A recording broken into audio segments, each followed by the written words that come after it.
Discussing strategies? Only on the B stream could I actively, do something that would illustrate. Just look at the banana and take a educated guess.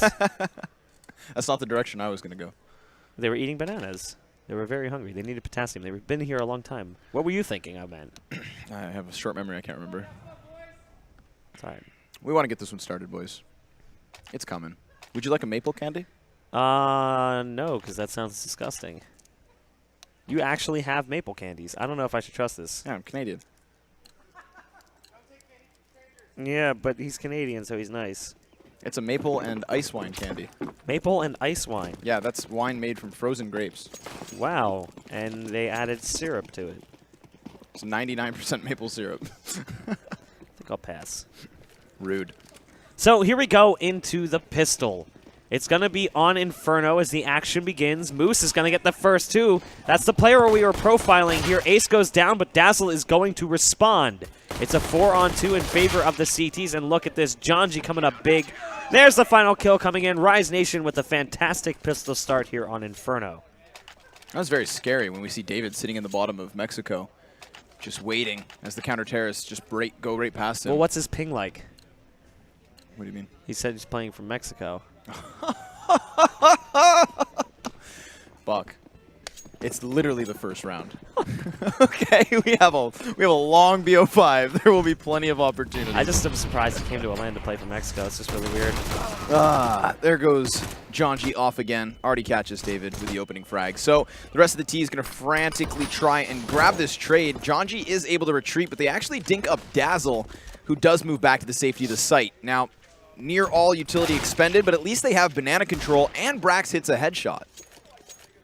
It is a 4-on-4, but look at the damage dealt to Caboose. But at the same time, the damage dealt to Dazzle, down to 15 HP. However, you got to give the slight edge there to the rifle. A few more bullets, faster fire rate, etc., etc. But the bomb right now just sitting back at the bottom of mid right now, kind of leaning towards banana, but no real direction decided upon. It's a 2-2 split with a player in cubby and one over towards the pit on the A bomb site. That'll be Moose, who's sitting here with the P90. It's VSA who's currently in pit. He's just holding that position, waiting for the peek to come through. If he gets a little bit antsy, he might peek out, but Brax is just slowly sneaking his way up here over towards the arch sides of mid. Just holding for Moto, gently walking across, and there it is. Finally, the kill comes in for VSA. We were waiting for that the whole time. We knew it was about to happen, and the other player over on A dies. So the remaining two players are going to try to work towards the B bomb site. It's going to be Caboose, and Caboose with that low HP goes down almost immediately. Whitmer gets a nice little shot in onto Dazzle, but three players survive the round. No pistol armor success here for the side of Onage. Really patient there by Rise Nation. Obviously just posted up per bomb site, able to lock down that arch side. Had Brax gotten that kill towards arch, then all of a sudden there's a very large opening to split over towards B if necessary. Again, that P90 is just so committed to the pit, but not only has that P90 moved forward into this round, it's still 4 SMGs, so the cash cow about to be milked here in the third. Onage having very little and already having lost Mitch. I mean, what do you do? Charge up mid, try to catch a player out of position. Obviously, Rise Nation look to assert themselves versus these softened up targets. It's only a matter of time. One of the many matches we've had on Inferno here at Fragadelphia as well. It's been very interesting to see how teams have really embraced Inferno at this event in general. A lot of Inferno has been played out, especially once we hit the BO3s. A little less common in the group stages and in BO1s and the lowers, but still, we saw it time and time again. Rise Nation looking to crush another pistol. It's armorless this time. They're just looking for a bomb plant, but we've talked about this too at this event. For some reason, these rounds have had a high success rate, and I think it's partially due to the fact that when you have the armor pistol, you play a little overconfident sometimes, but when you're not playing it, you're holding angles that are a little bit more generous to you as a player. Here, though, they're going to get cut down a little bit early. Caboose goes down, as does Brax, and it'll come down to Whitmer and Davey, and half their team is gone. They're just leaving the server. They gave up. Yeah, 2 rounds into the BO5. They're like, done. you know what? We have a one-map advantage, but I think we're good. We're just going to go back home. Thanks for the time, guys. We really had fun. We've already got them coming back into servers. They were just refreshing, coming in fresh for the gun rounds, trying to forget those first 3 openers. They were getting trolled. They couldn't remember how to open console, and someone said Alt F4. Correct. Yeah. It's happened to all of us at least once. Not me.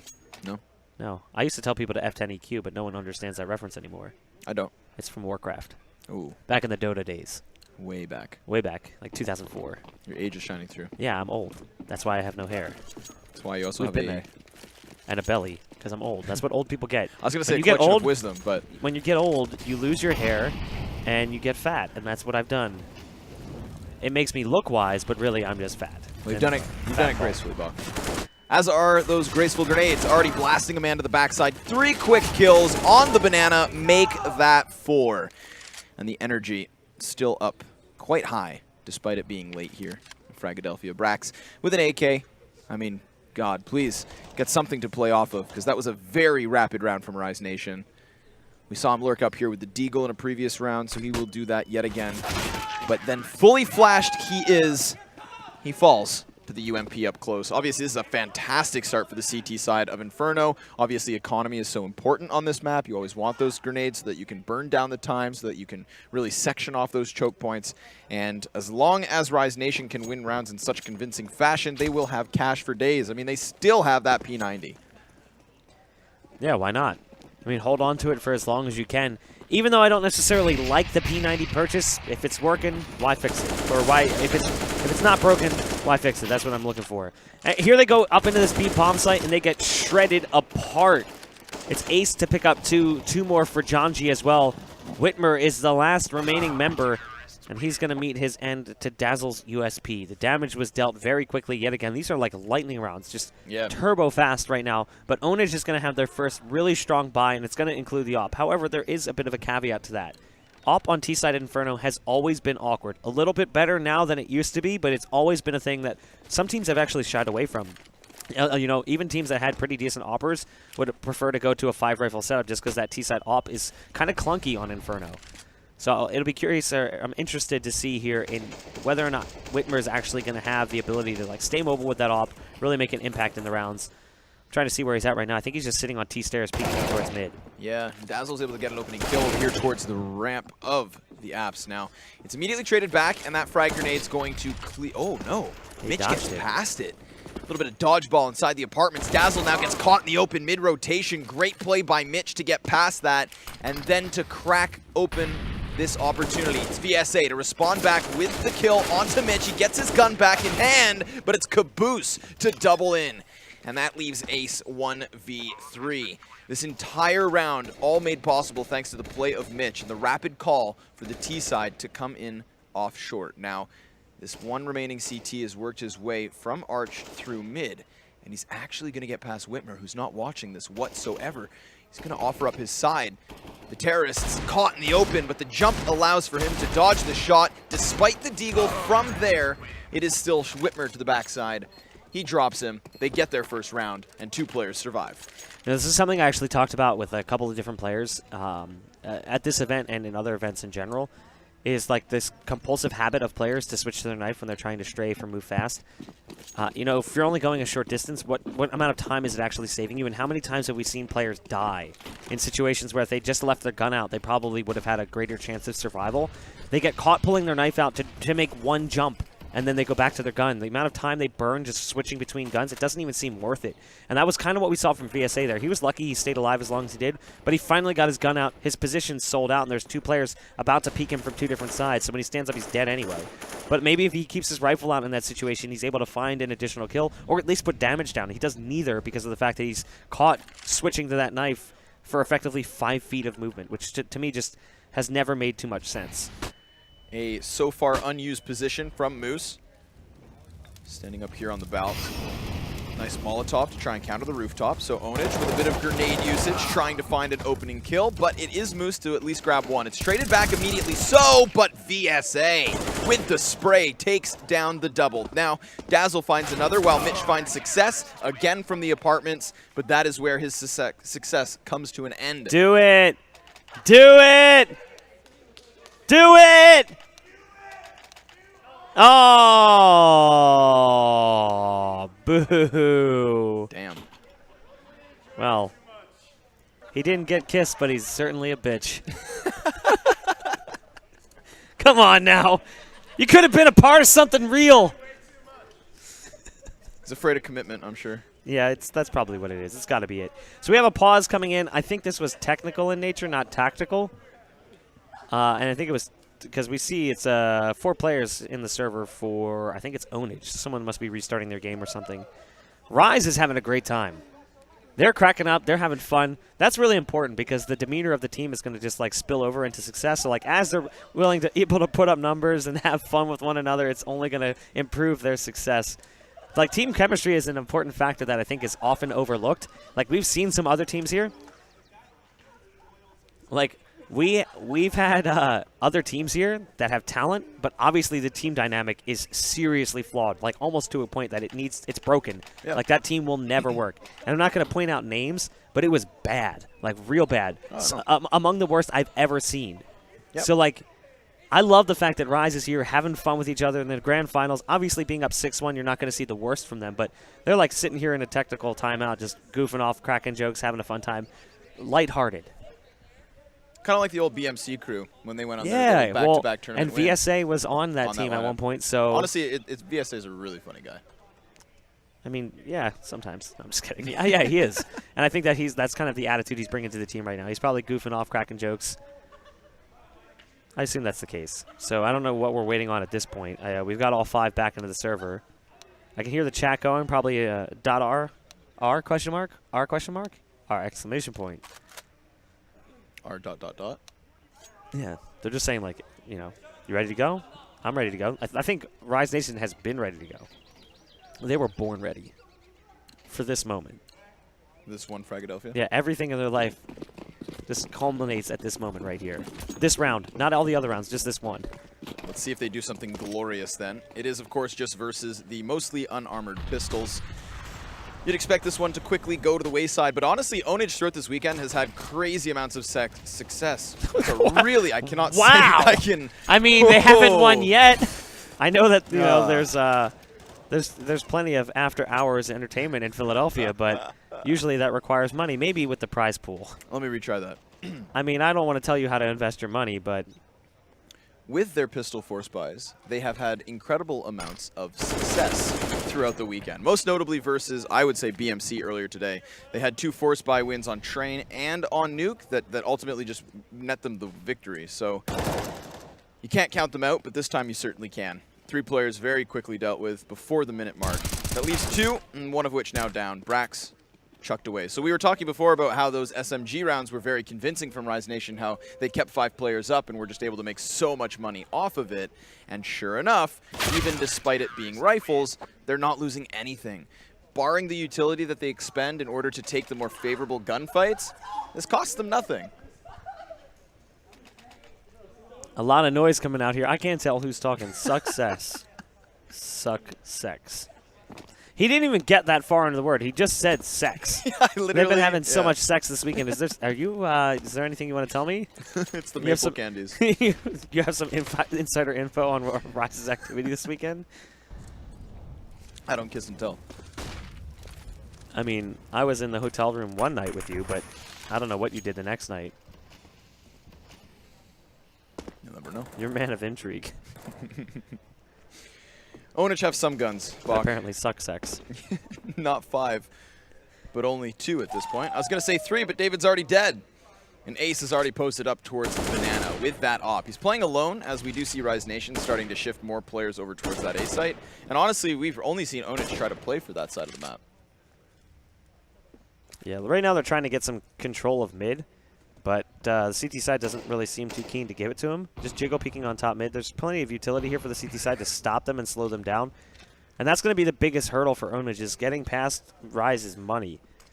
Like, it's really important on your T side to be able to break the money of your opponent, because otherwise you're not really going to have much luck breaking past the map. And I know that the meta's changed a bit in like, if you just look in that whole black void between Banana and Arches, like, that area used to be open. You could throw nades over it. But now that they blocked that off, it's a lot harder with the utility at B.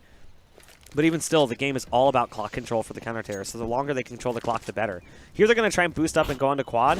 It's actually Whitmer holding the angle into pit. It's a beautiful shot, but the problem is that utility hadn't really been used until just now, so there's still some left. They're trying to go for the site take, and there's only 15 seconds left on the clock, and now they're getting slaughtered. There's just not enough time to really effectively clear out anything. So it's a very late, slow execute from Ownage that costs them the round, and yet again, it's Rise who's just cutting them down. Kill after kill. effectively cutting them into pieces. Like they're splitting the players apart and getting 1v1s and just dicing them to pieces. And at least they're able to create some kind of an opening. We saw that setup with Brax jumping past the Opper. Then Janji just falls off the boxes. And like you said, there's just no time left for them to clear out corners. They had to commit. They had to fully push. And those are the kinds of moments where Rise Nation are going to capitalize, especially since they had that site stacked. Now, it's a fast round with Brax leading the charge, but already VSA burns him to a crisp. Dazzle drops Caboose, and it's only 3 Ts left already. The bomb now dropped to the explosion of the grenade, and only Mitch still standing. Done. Another quick round. Rise Nation are dumpstering on Inferno. This is a very convincing lead right now, 9-1. It's not like it's 9-1 and you're just looking at this like, oh, it's Inferno, it's CT-sided. It's different because of the fact that these rounds are so one-sided. Several rounds with 5 players up. Onage isn't really having great success in their force buys either, or their ecos, like limited kills coming in.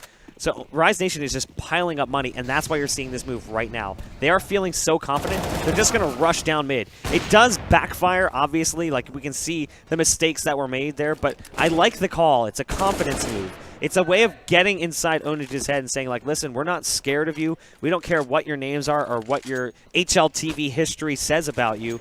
We're going to challenge you. And we know that we have the advantage right now, and if we can strip guns away from you early on and get up in your faces, we're going to do it.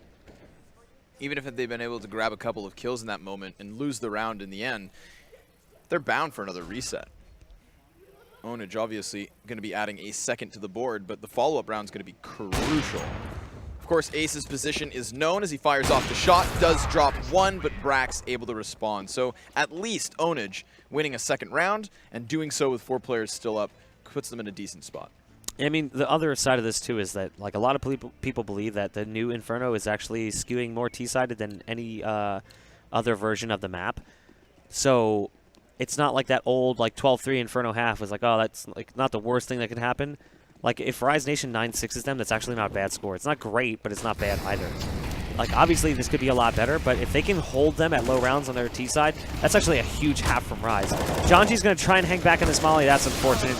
The second he starts taking damage, he's pretty much doomed, because not only do they know he's there, but he can't get a smoke out in time because he was already trying to refresh the magazine on his M4. So into the site they go as they spill out onto this B bomb site. Still a retake coming in. Dazzle getting that quick kill early, spamming through the smoke. They do a little bit more damage as well. But now Davies getting in on the action, picking up a frag onto Dazzle. Moose responds with the trade, but it's still a 2v3 in favor of Onage, and at this point I think it might be a save call, although VSA seems like he's still pretty committed to this one. Moving into construction in the 1 versus 3, it looks like he does want to take some guns away from them. I just think he's going to have a hard time of doing it. They've got an op posted up on Nubox, and look at that. VSA just keeps on tapping. Wimmer gets tagged by bullet after bullet, and he even gets a shot onto Brax as well, putting him very low on HP. So they make the round costly by bringing them down to 2 players, but the CT side is unsuccessful in yet another round.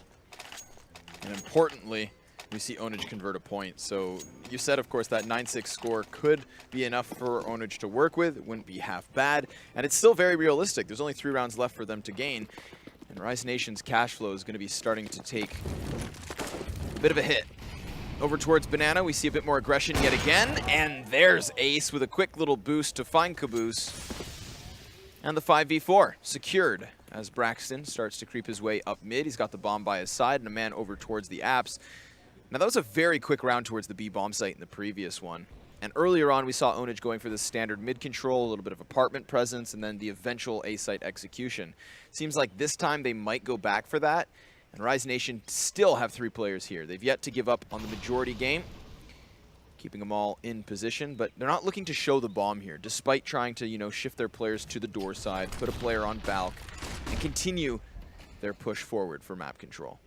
I mean, there's so many ways you can execute on this A bomb site, and if you use the appropriate flashbangs, you can really do some damage. Like, you can flash over the bomb site itself into A, and simultaneously bank the flash off the chimney, and like pretty much everyone's blind. There's not anything you can do about it, because the flash, by the time you realize it's there, you basically have to look straight down. Like the chimney flash that comes in from apartments, the second you hear that pin pull, you have to stare straight down, because you will not get an opportunity to react, essentially, once that flash is banked off. And not only that, you have to hope that they're not already coming out of apartments, because the T-side players can kind of get on the balcony and not get affected by the flashbang because of the way that it pops. So it's a sketchy way to play.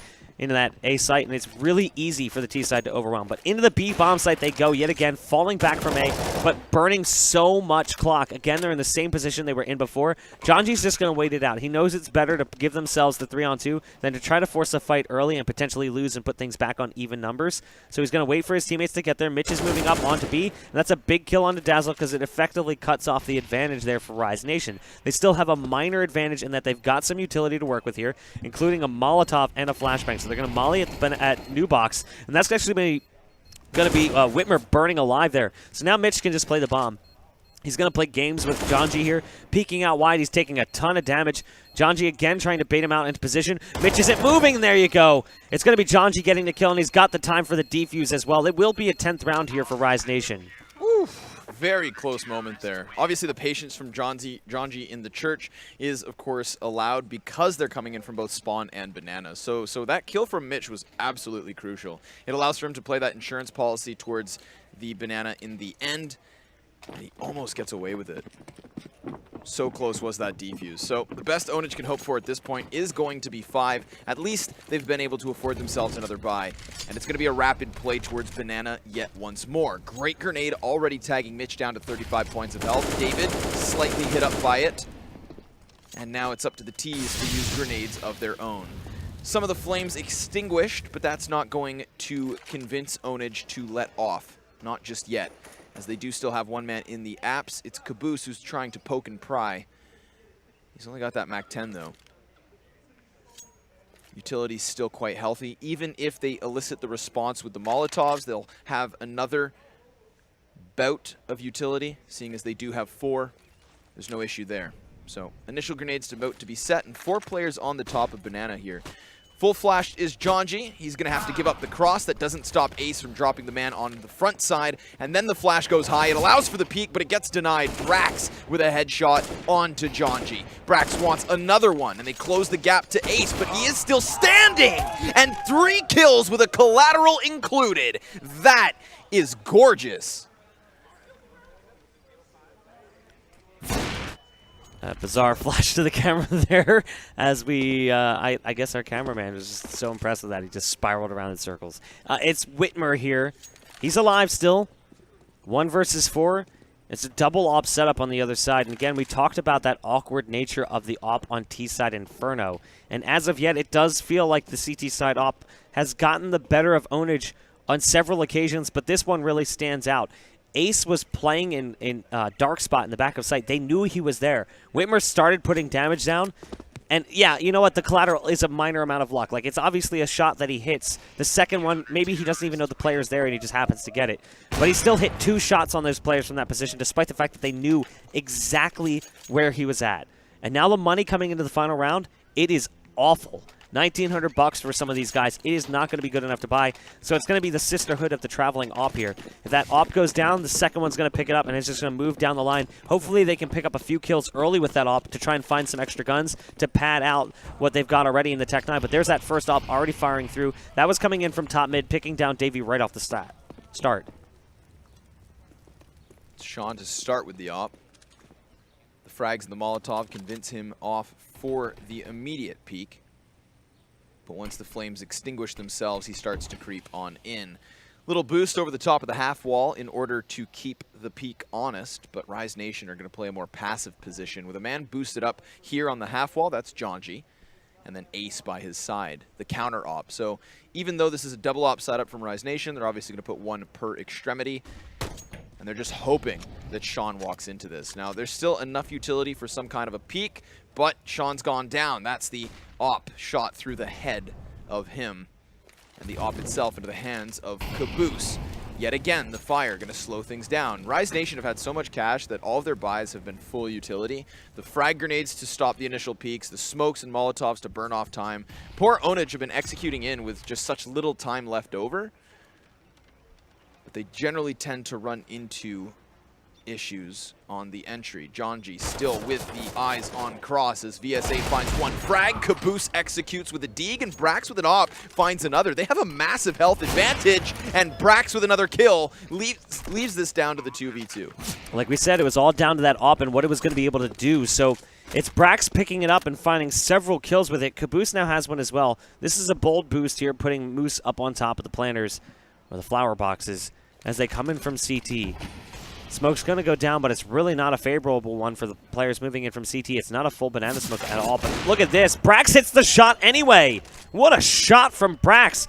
He's looking like he's going to pick up a 4K, and he does. Fantastic work from Brax, but is it too little too late? 4 rounds only on your T side. Again, just make note of the fact that this is not the old Inferno where, you know, the T side was lucky to get 6 rounds. This is a T side Inferno now. This is a map we see go 8-7 very often. Yep. In fact, a lot of the games we saw this tournament was 8-7 halves on Inferno, sometimes a 9-6. But it was a very even map, and even just looking at the PGL Major, the same storyline there. Like, T-side rounds were very common on Inferno, so not a great half for Onage whatsoever. They're really going to need to pick up the slack here in the pistol. Coming into this map, of course, we mentioned how Brax is just such a playmaker. That's one of those individual plays that wins an entire round. But we'll see if Rise Nation can just stampede into B. They've already found 3. Onage immediately taken out of the round. So Brax is going to need another big play, but it would have helped with a head. Just Whitmer left in what will be a 1v5 pistol round clutch. I think not. I mean, this pistol round is just insane. Again, another strong pistol coming out from Rise Nation. Whitmer now in the 1v4, trying to do some damage. They're getting a little greedy here. They need to be careful. Never know what that USP is going to be capable of. But again, it's now a 12th round for Rise, and if they can start this one with a bang here on the first map, that's huge. Because once we move deeper into the series, there's just going to be so much confidence for them, and Onage is just going to start to feel a little bit worried. Of course, the longer the series goes on, the later it gets, the more frustration can start to build up. Exactly. You start to worry about like the mental state of players, and like in a pug environment, like how well can you recover from that? Versus like a team where you have someone who can like sit down and like calm everyone down. Like, you know, they have Oso who's behind them there on Rise Nation, who can ultimately like talk the team down and kind of like give them some guidance, like take these young players who might be a little bit heated, a little bit frustrated, and calm them down. They don't have that on the other side. Yeah, definitely more infrastructure for Rise Nation. That's going to help them in terms of longevity. Then again, we've also seen Onage lose the opening map of each of their main stage BO3s just to come back with the win. So if you're rooting for them, don't go too far. Anything's possible, except for, you know, landing your smoke grenades. Poor Mitch catches the angle of the wall, and it goes astray. T-side come charging into A. Davey to the top side of the Balk is going to at least drop one, but then up close, Dazzle trades it back. Brax from further. He has himself the deke, but the bomb's gone down. 4v3. This is not a good look whatsoever for Onage. They're already on the retreat. I mean, this is going to be a 13-4 and potentially a 14-4. You know, Onage is going to bring in a Deagle armor and a CZ armor. Does Brax have a flash? That looks like it, yeah. So they have like a minor amount of utility from this distance. I couldn't tell if it was a decoy. They'll have a very, very small amount of utility, but it should be an easy 14th round for Rise Nation. They'd be 10 rounds up over Onage and just 2 rounds away from closing out map 1. It's a great start for a Premier team who's like currently waiting playoffs in the Mountain Dew League after a really impressive season, a 14-2 regular season. Now they're playing against, you know, what could be potential competition moving into next season with all of the roster changes that are currently occurring at the lower end of the Pro League's like teams. We see a lot of changes happening to a lot of the Premier move-ups, and plus teams that, you know, barely survived relegation last season. So, you know, they could be seeing a lot of these names in Pro League next season. It's good to see them performing against some decent North American talent. And a team that, if you're not familiar with, actually do have a decent amount of LAN experience. I know that within the Canadian local LAN scene, I've seen these guys at LAN ETS, Montreal event, at least, you know, multiple players. Not always the same core, but at least on individual levels, there's somebody. Which team are you referring to here? I was referring to Rise Nation. Okay. Just making sure, because I was curious, because the truth is there's a lot of LAN experience for the other side, too, so it's hard to say for certain. Yeah. Down they fall. Onage, for the most part, all done with. David tries to come in from the backside, and he, too, gets pushed back. So, you're right. Not just 13-4, but 14-4 to follow suit. 10-point lead for Rise Nation, and what will be a very convincing first map, I'm almost certain. So, Here's the damage caused by that force buy. You'll see a lot of teams now kind of like shying away from force buys on Inferno because utility is so important. You know, their utility is not really looking all that great on the CT side. They'll probably burn through this within like the first, the important stuff will probably be burned away within like the first 50 seconds to a minute of the round. So then it'll come time for an execute, and they won't really have anything to stop them. Plus, they don't really have any fire grenades, so no incendiaries being brought into play. That's really important because that's how you stop things once the smokes have run dry. So at this point, Rise Nation can take all the control. And there's the Chimney Flash. Double Chimney Flash coming into this A site. It's so hard to counter that. You can see even the player lane is blinded by that one. They're going to get in, but it comes down to just one player, and it's going to be up to VSA to clutch this one out. And we've seen him do it in the past. Both players rotating over from B. VSA has the utility that we were speaking of. He's got a Molotov and a Flash and a smoke grenade that's already been thrown down. The AK's in his hands. He's got to worry about the AWP and then the FAMAS on Mitch. It might be a small gun, but don't underestimate it here. VSA on 50 HP, and he gets another smoke on his retreat into the apartments. This is a big play, a nice wrap around here. I don't think they're going to expect this one. You can even see the Opera isn't necessarily holding here. They have no idea where he's gone. He's able to execute that first one. It's Mitch down to the count. The Molotov to Plume on the bomb, and Sean has no smoke, so he needs to retreat. Rise Nation with a 15th round. What a well-played clutch. VSA talking a little bit of smack. He's pretty excited about that one. That was a great play. Obviously, he has the bomb under his control. He's anticipating likely no kits or limited kits because of the fact that they did force buy in the second, like we were saying, that kind of really hurts their chances there. So Whitmer has no choice but to run away after getting the kill. He has no time to get the bomb.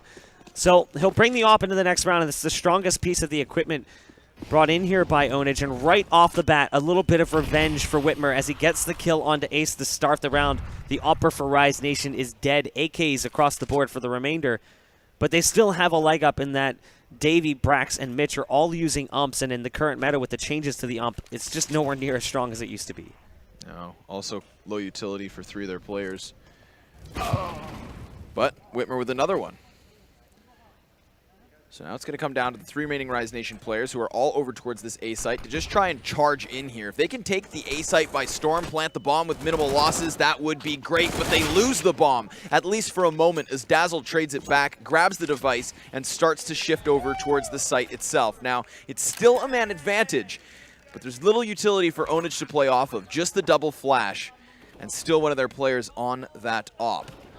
Now, Brax is coming in from the apps, and he might catch these terrorists off guard the same way they did to the CT side. Moose still in pit.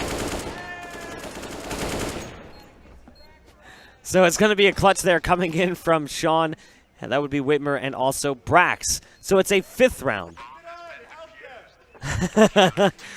As our producer trolls the in-house audience, I hope you realize that our online audience did not see that. Oh.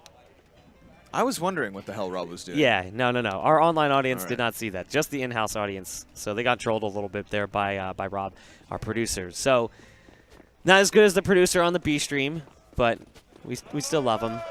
I mean, I'm just going to say that he may or may not have the high score on a certain food-related spin website. The only way to experience Fragadelphia is truly in person. Yeah, this is true.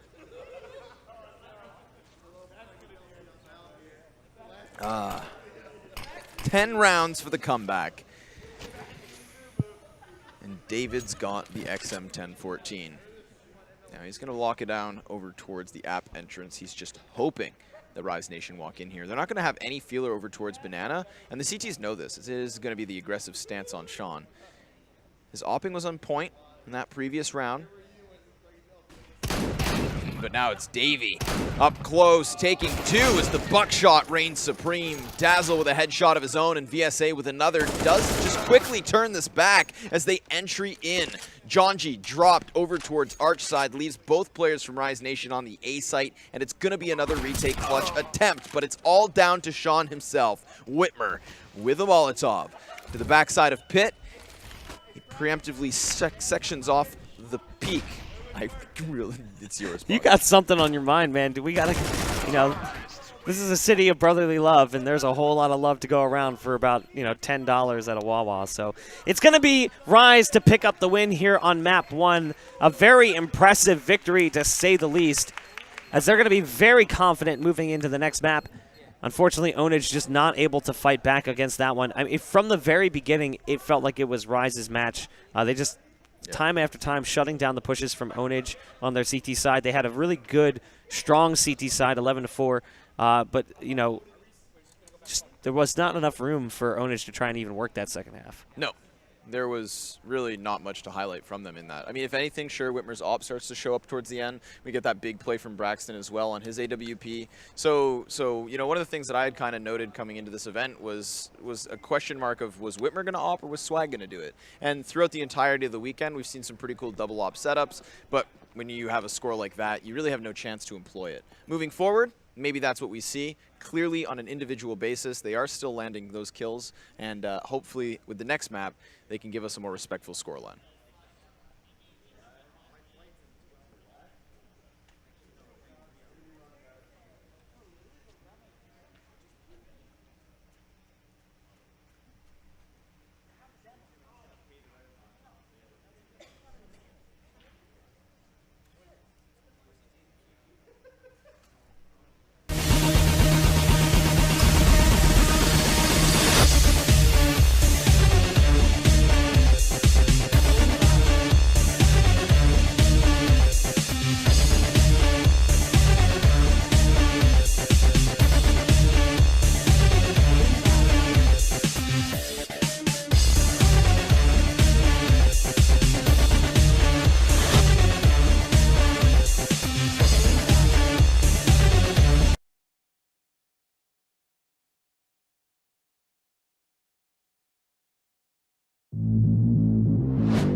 Matcherino gives you the power to directly support your favorite tournaments and gaming scenes. Head over to this tournament's Matcherino page, sign in with your Twitch account, and if there's a coupon code, donate $1 for free by entering it. To help the prize pool grow even more, you can add a personal donation that will go directly to the players. You can also check out the rewards. If you see something you like, you can buy it and support the event. Rewards can be purchased through PayPal or with points that you accumulate by watching the stream. Best of all, contributions edge closer to the stretch goals, providing extra content for fans if the goal is reached. Esports communities are growing with your help. Get more of what you like by supporting now. So we are back. Apparently the players did not want to wait, and I think they're actually getting ready to go live here. They may even be live. They are live. I think they are live.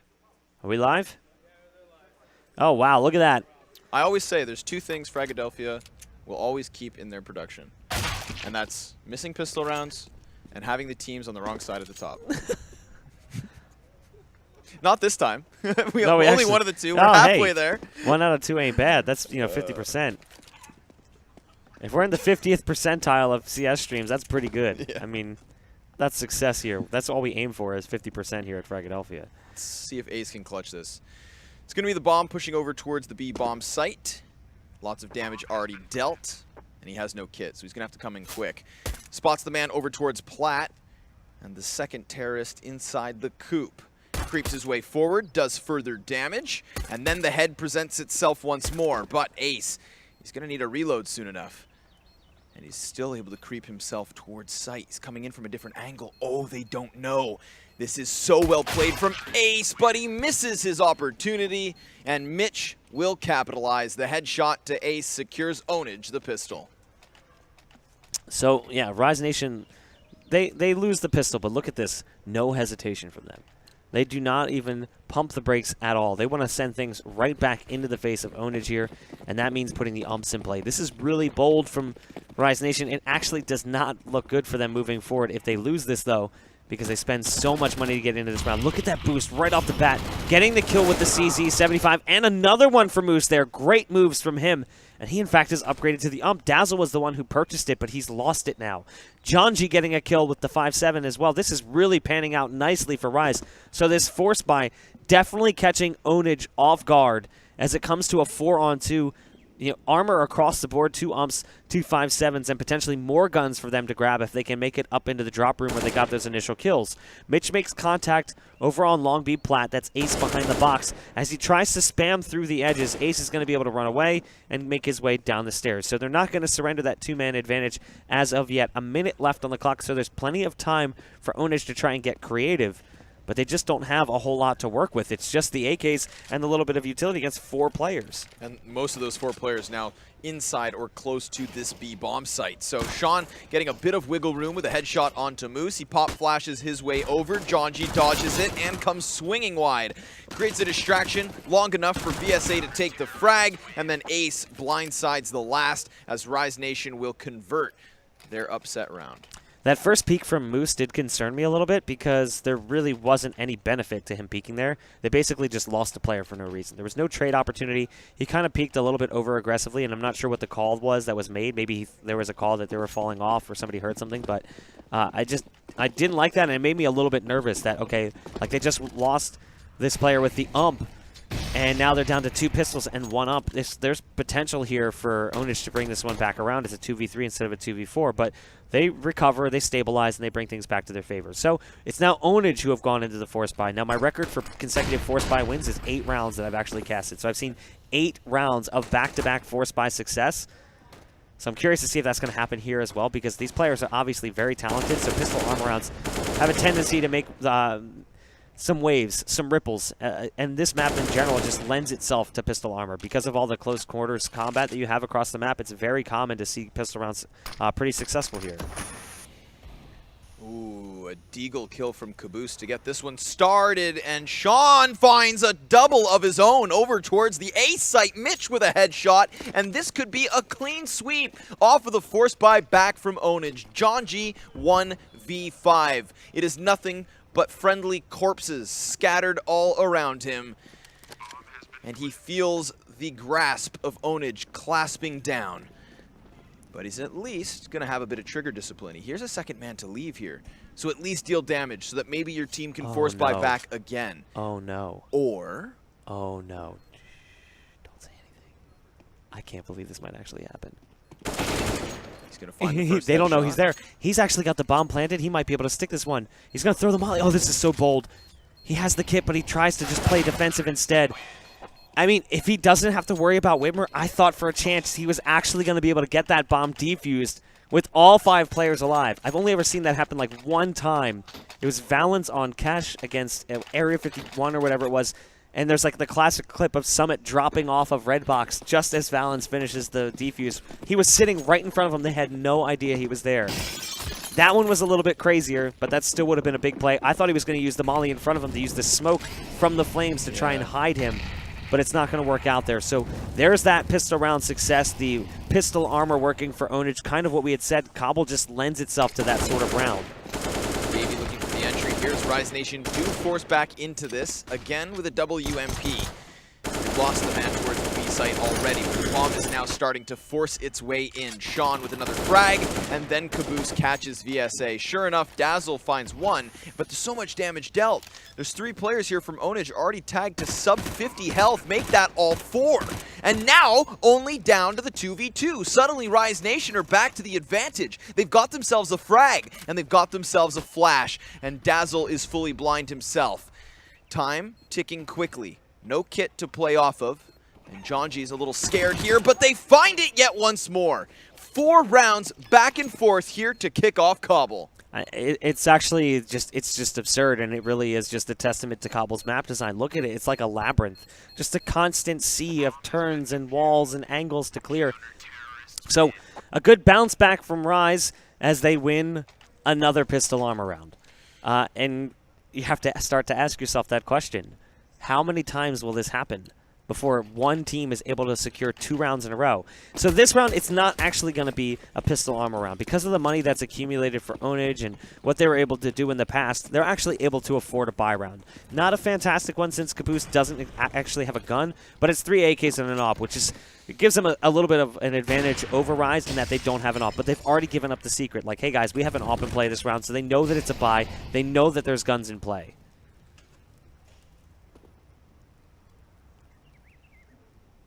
Players from Rise Nation still pushed up on the aggro A play. I'm always curious as to how long you commit to that when you don't hear anything. See the one man who was playing inside the drop now give up the interior and reposition towards Rock. So it's going to be 3 defenders closer towards B itself. At a very tense round. You think of the pace that had been set in the previous and just throughout this match so far. Constant clashes in the opening 30 seconds, but no one's been spotted, really.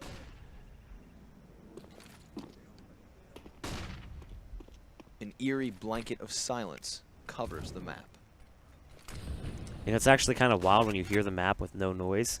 You start to pick up on all the ambient stuff that you're like, oh, there's a bird on this map? Like, where's that bird? You start to hear all these little sounds that you just never noticed before. But as of right now, yeah, there's one right there. I just heard it. Whitmer just holding the angle towards the broken wall with this AWP, peering towards new spot or new corner. A piece of the map that was changed a couple revisions ago that extended that distance between the wall, and it's given them much better cover there, but the CT side is doing a pretty decent job of slaughtering this without the use of new corner. It's going to be Sean, that'd be Whitmer. Low HP has to cross in the site, and again, Ownage falls into the same traps they fell into on Inferno. Too slow on the initial take, too long for the play to develop, and ultimately just giving up too much to Rise Nation.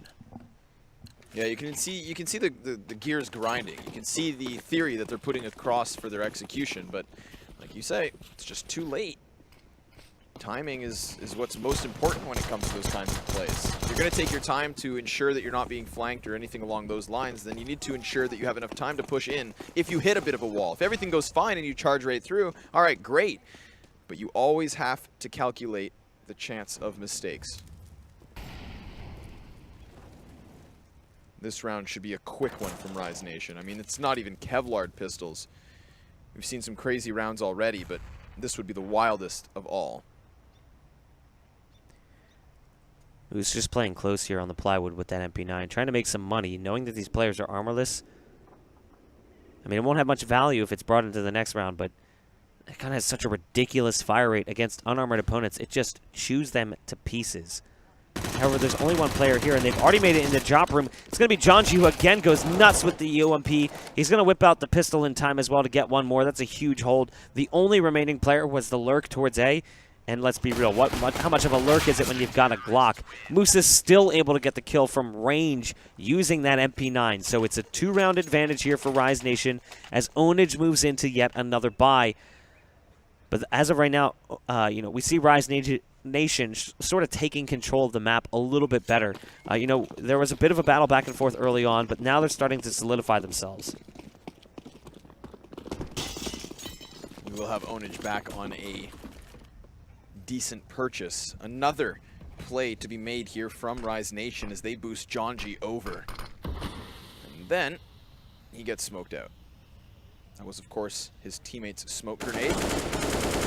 David, a bit of an understanding as to what could be going on. Jonji's going to push in as he reloads, and Davey still catches him. Adds insult to injury. Oh, man. Led to the corpse. Always double tap. I mean, it's another kill coming in as well. That'll be Whitmer. That was actually on a different part of the map, though, so that was towards Broken Wall.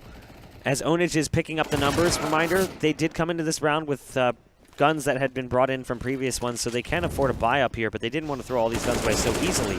VSA is going to meet his end over on the A side as Brax commits to the lurk up from mid, so they do lose quite a few guns there. It's actually surprising to me that Dazzle doesn't have enough money to buy a rifle here, that he has to go down and work with the ump.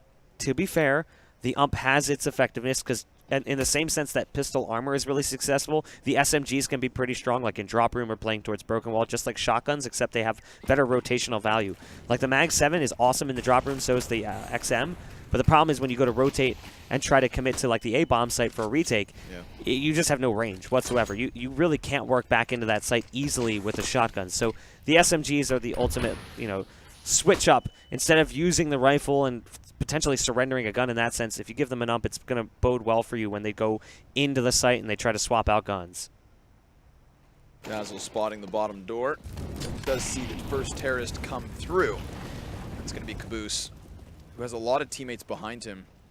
Now with Dazzle still staying so close, again, the SMG is fine here. And off of the team flash, he could have peeked, but the second flash from the terrorist side holds him at bay. Molotov goes in, forces the slight movement of these terrorists, and Dazzle's still looking to pry in behind them as Onage positioned 4 players, an entire cohort, towards long. Up close would be VSA, but the T's start to double back. If they can catch Dazzle, they might commit in, but because they've already thrown a player towards the B site, just to ensure that their flank is open, and then also to create the possibility of that classic happy lurk, dropping in from drop, coming through connector over towards the A site. Again, we have Onage in a prime spot, but have they left enough time to execute in? Because they've already lost 1 player on the entry. Sean able to trade it, and the Molotovs burn off the Cubby side, but Dazzle's amongst them. And if he's not cautious, he could get caught. He doesn't be seen, and now all these T's start to push in. The bomb certainly to be planted. David catching Jonji with a headshot, but here comes Dazzle, peppering the man with the SMG, but he doesn't grab the kill, and this time it's Onage with another round on the board.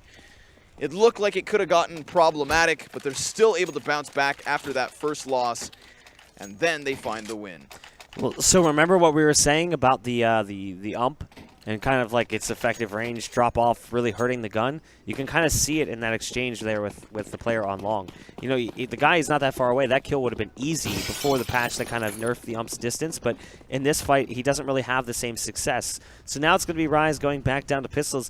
Limited armor this time. Just VSA and Moose picking up. Oh, man. Moose had a chance. He just got a little bit too eager. Heard the shots coming out. Thought he could catch him off guard. Instead, he walks right into the crosshair, and it's an easy kill.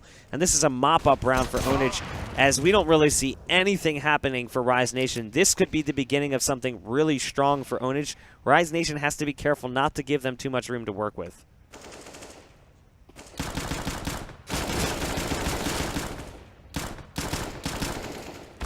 5-7's got a deep magazine, but he almost runs out of shots. VSA gets the reload in, and so much damage dealt. 29 health. That's bad math. 27 health between those 3 players. So could have at least done a little bit of economic damage to try and curb this recent success of Onage, because that's back-to-back rounds where we see them very successfully move weapons forward, keep that cash flow rolling, and now resecure their lead. Poor old Rise Nation's left with only pistols of their own. So they'll be clamoring into this one with very little. VSA tucked away. And 2 players cross! Wow. A spinal tap on both, and Moose able to find another. So suddenly, again, it's the pistol round that could actually pan out. This is actually kind of unbelievable that we're seeing this level of success just for pistol armors. I mean, that was really fast shooting, very reactive shots there from VSA on the 5-7, just one for another. Whitmer posted up with the AWP towards B platform. Brax is working in from mid. The problem right now is these 2 players are really heavily segregated, and the bomb is on the back of Brax, who's working in towards mid. Now, I guess in this instance, you kind of trust Brax to make the right decisions, but even still, Whitmer's going to try and fall off to a certain degree to try and support that bomb carrier. However, he's keeping players glued onto this B site by the sound of his scope alone. However, that's the bomb down, and that might very well be the round as well. Whitmer's going to have to rotate around. He's going to have to do it fast. He's flying into mid, and that's a dead giveaway for position. And there it is. Dazzle picking up 2 kills. And it's another pistol armor round there for the side of Rise Nation. That's what now, 5 pistol armor rounds that we've seen successful? Yep, between the two teams? Yeah, I think it's 5. I believe you are correct. Maybe 4, but I mean, math. Regardless, nearly half, if not half, of these rounds.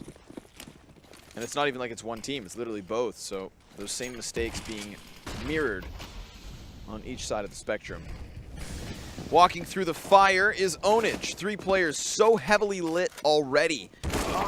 And there comes Moose with the opening kill. Caboose dropped down.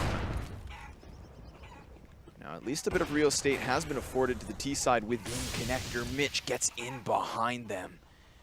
And if he holds on to this trigger, he's telling his team right now, just chill. Oh, but what the hell was that? Ace flicks back and finds the kill. Now Brax is able to double in on this, and it's still to the 4v3. Another nice shot coming in from Ace, close range with the AWP. This player showed so much promise moving into this event, and he's really delivered on said promise. As again comes down to Whitmer here, except it's Davey this time around, not Brax, his clutch counterpart. 55 seconds left as another kill comes in for the CTs. It'll be all up to Whitmer, and unfortunately he's been in this situation one too many times as it is. Tries to swap out for the AK, and another huge shutdown round there for Rise, as they had a huge advantage. So much information was being gathered by Mitch.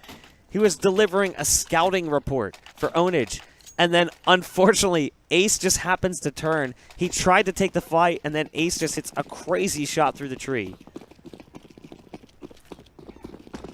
Splinters the round into him.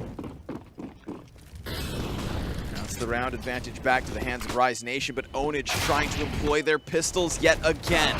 Jumping, parading into the B bomb site, and then being put on display. Those corpses, the cadavers, all dropped down. Poor Davey as well, left alone. Quick round from Rise Nation, yet once more.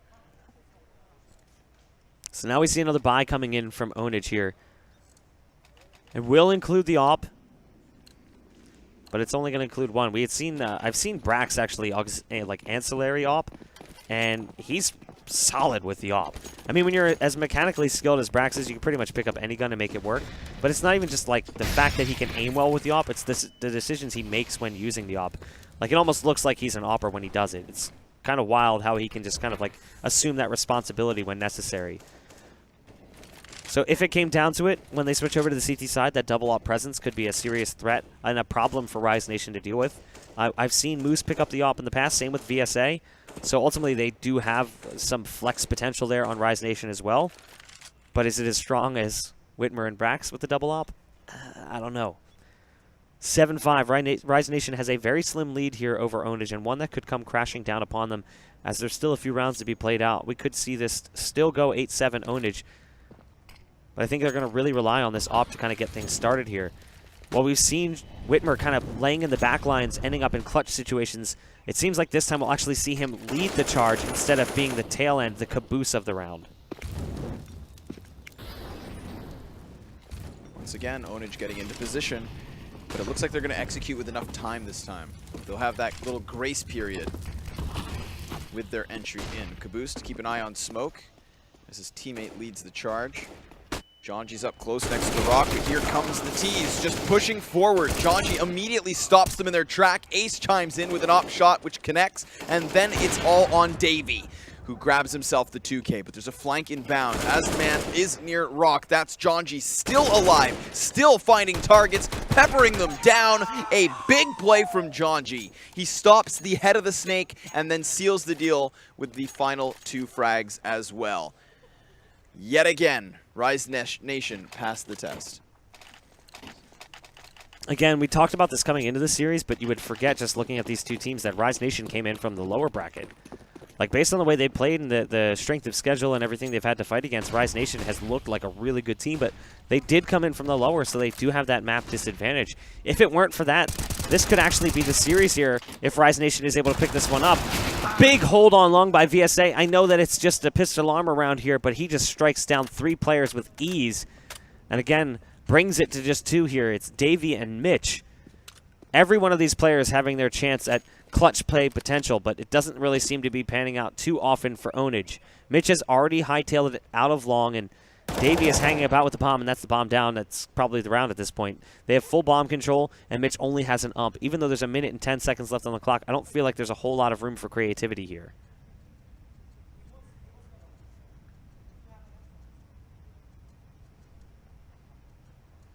See if Mitch can get himself at least another couple kills, and he does. That's 2 now to his name, and a third 1v1, but it will be Ace at the distance on the sidearm to take it.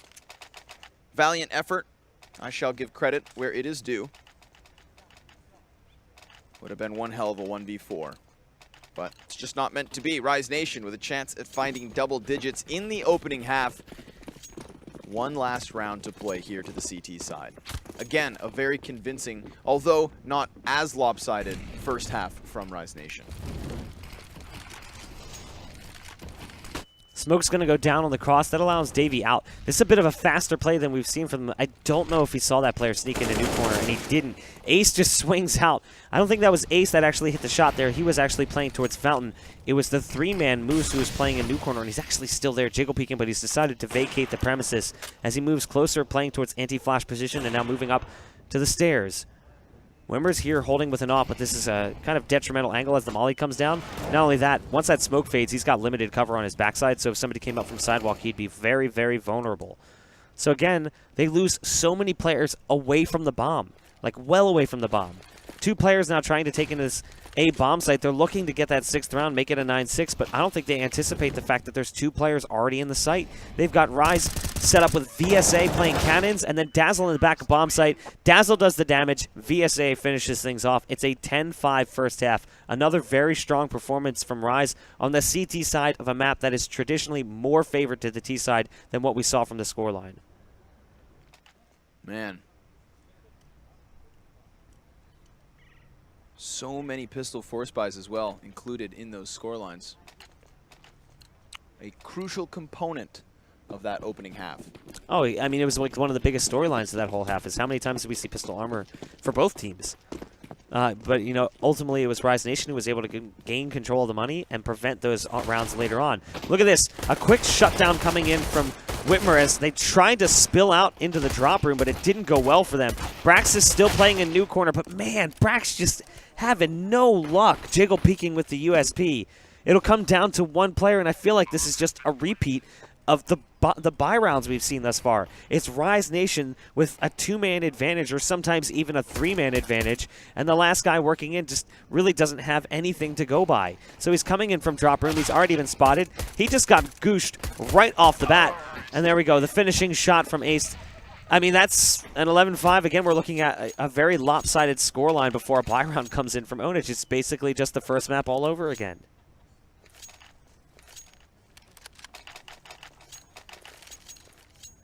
This could very well be another quick one. We can't get ahead of ourselves because, of course, the back and forth nature of the opening half is still fresh on our minds. CT side with very little utility, but at least the upgraded pistols. Mitch to the bottom side of drop. 2 targets about to present themselves. First man offers up his feet, but the spray does not net him a kill. It's a 5v3 already. At least Braxton can grab himself 1 kill. Jonji's still to the top of drop. The bomb is now in. Of course, over here towards the B site. Davey gonna get caught mid-reload. Damage has been dealt. And now Jonji shouldn't re-peek. They know he's still there. He knows exactly what they're up to. And with the bomb plant in, this is a round in the pocket of Rise Nation. Maybe Whitmer deals damage towards site. No, Jonji's gonna come into the backside, sprays the first. The CZ of Brax still present, and then removed. It's just Davey with the AK. Retrieved, of course, in this round, so that's going to be a silver lining, no matter how thin. 12-5. I'd say thin right now are the chances of Onage bringing this one back. I mean, just look at the faces of Onage. They're just emotionally drained right now.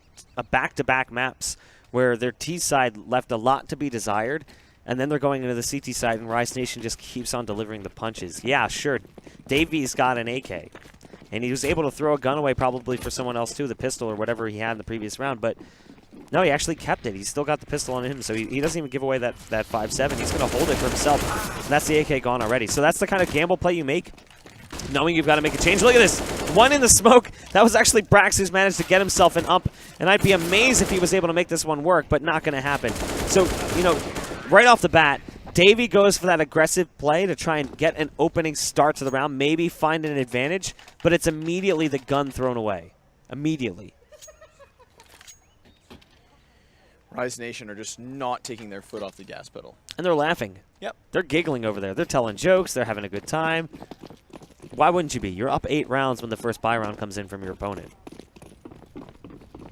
And you already have a map in your pocket with convincing fashion, so they have that fresh on their minds as well. But Brax wants to get aggressive towards the platform. Ace is able to stop the damage there. And then Jonji finding himself with a position towards drop, but Mitch wants to boost a man on the other side of the smoke. This could be the play that changes the outcome, but here comes Jonji, spraying for 2 and asserting his team's presence towards this B site. Now the flank is also inbound, but the rest of the team is down. It is only Sean, and not for long. 14-5, as yet again, Rise Nation find a round. I mean, this is just that young talent we've been talking about, too. Like, this whole time, these young up-and-coming players who show promise. Like, we saw Jonji, I think his first Premier season, he was playing with Insomnia Esports. And then he was cut from Insomnia for attending WESG with Subtle, if I'm not mistaken. Yes. Then he joined Subtle, and then he joined E United last season, and ultimately had a very disappointing finish to his season. He's since joined forces with Rise. He's, again, doing pretty well for himself here. But you also have players like Ace who are chiming in, and VSA who's really been improving, which is a lot to say considering the first few times we've seen him play. It didn't really feel like there was a whole lot of room for said improvement, but he's still stepping his game up time and time again. 3 players remain here for the CT side as Ace is tapping shots over top of the concrete wall in the bomb site. Wow, with Peak Squad, he's going to meet his end of the Mag 7, but there's a lineup there for VSA as it's a 15th round for Rise Nation. Again, another one-sided scoreline as we move into a potential close here on map number 2. At least there are smiles and laughter coming out from Onage at the end of that round. Probably talking about that ridiculous Mag 7 headshot. But I can't see anything other than that they really have to be happy about. Except for that maybe this ass whooping's almost over. Potentially one last round. They will try to get back into the B site, and Brax is going to have a field day with 3 quick kills. Mitch finds the 4th, and there is Ace, at least with a 2K already. He's peppering the 3rd, but he will not find it. So this is a round where Braxton steps up. Swag just single-handedly stops the first 3 players, and they convert the point. I'm thinking back to Inferno, where he's able to get the 4K on the AWP. Again, we come into this series discussing how he is a playmaker, and how he has skilled opponents around him. But it just doesn't seem to be enough here versus Rise Nation. They're very much hitting their groove. They're just overwhelming Onage on multiple fronts. And while that is a 6th round of the board, there's still so many more to go. Ace may have been peppering shots there with his AK, but it feels like the spice of choice for Rise Nation has been a healthy dose of salt for Onage. I mean, they're starting to smile finally, but even still, what is there really to smile about? You're down 9 rounds. You have to win 9 rounds in a row just to force overtime, and then you have to think about winning the map too. So you have to actually win 13 rounds to win this game. You've won 6. You haven't even won half the amount of rounds that you need to actually win this game. So there really isn't a whole lot to smile about. I get, you know, positive vibes, and I don't know, man.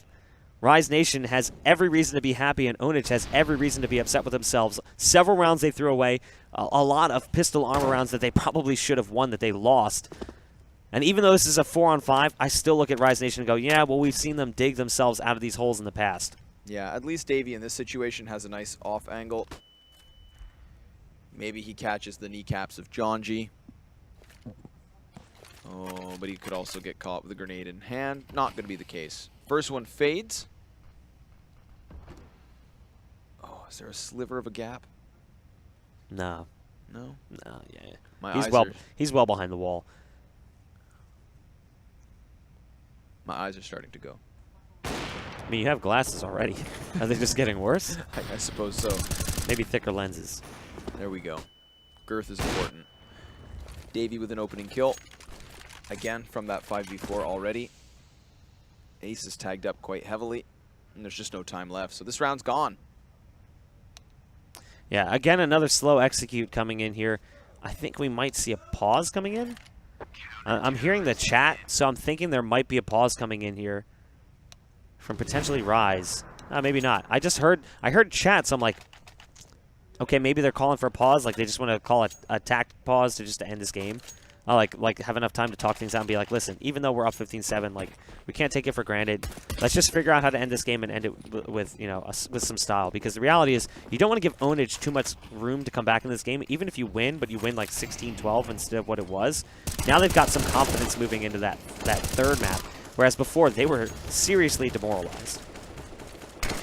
Yet again, Onage is something to be content about as they find the 5v4, but Jonji wants to stop it then and there. He's able to get himself some drop-down control. And now we have an opening for Rise Nation. They take back the man advantage, they disengage from platform, and Jonji finds another, looking to seal the deal here in the 23rd round. It's going to take a 4K from Davey. And while he's coming in from the flank, catching the Opper off guard, he still has his work set out for him. Double flashbang and a Molotov, no kit, and the bomb certainly to be planted. That's going to now change his course. He wanted to wrap all the way back to A, but now he knows there's just no time. He's been spotted, he's been tagged, and while sitting on a quarter health, he has no chance in hell. Peeks in, finds the first, and maybe I'll eat my words, but I won't. VSA seals it out. Rise Nation to 16, now mitigating that one map advantage and finding 2 maps to their name. It's going to take one more, Buck. One more. I mean, and at this rate, do we really expect to see them slow down? I mean, these have been pretty decisive victories. What's the third map in the series? Don't know. Can we pull up the pregame overlay so we can see the third map here? So it's gonna be Train. I was going to say Cobblestone, but then. I mean, that's another map, in my opinion, that would obviously skew towards a team versus a pug. Yeah, especially since I believe Rise Nation during the Mountain Dew League actually have themselves 2 victories on that already. Yeah. They're a team that has been playing this map very, very well throughout the weekend. So I think that unfortunately for Onage, they have a very difficult hill to climb. I mean, the key to them, if it was going to even come down to 5 maps, would have been to get to Nuke. That was obviously a map we saw them find success on earlier today against Beast Money Crew, but I don't really give them much hope on Train. I feel like you're playing against a team on maps like just the map pool in general, like Inferno, Train, and Nuke. Those 3 maps somehow make it through in the veto phase. Obviously, it's a BO5, so it's not like you really get a whole lot of control over that, but I would assume that they came into this one, without even seeing the picks and bans, I would assume right off the bat that Rise probably vetoed Cash, just knowing like, okay, it's pretty puggable. They just vetoed Cash right off the bat. Yep. And then I would guess that, I guess Mirage just got vetoed out in the process as well. Another map that we saw them, Mark Jerkface. That is my actual God-given last name. I changed it to Wilson because I thought it sounded more hometown American. Yeah. Wilson, yeah. Actually, that's why I did it, because of that movie. I named myself after a volleyball. Well, your head kind of looks like one. I know. They actually, yeah, that was intentional. We got some commercials for you guys to watch while we will reset ourselves for the next one. It's going to be Rise Nation versus Onage in what could be the last map, or maybe we go the distance. Only time will tell. Stay tuned.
Matcherino gives you the power to directly support your favorite tournaments and gaming scenes.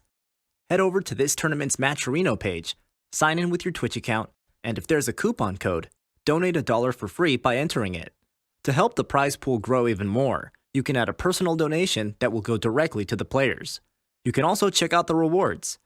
If you see something you like, you can buy it and support the event.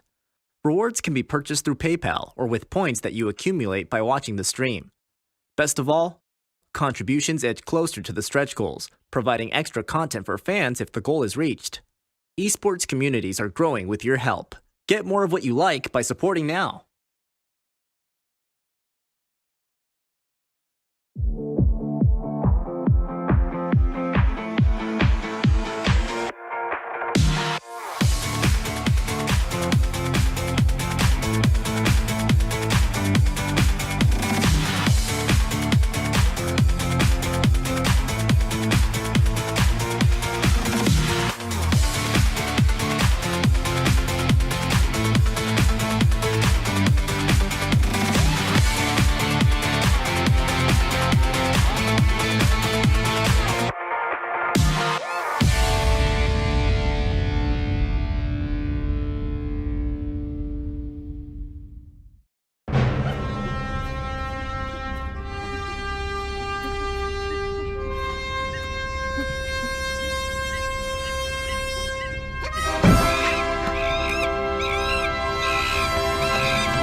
Soylent Drink is a complete meal in a bottle. It provides 20% of your daily nutrition at the twist of a cap. For under $3, each bottle of Soylent is an affordable meal with a delicious, subtle taste engineered to please. Available at Soylent.com and Amazon.com.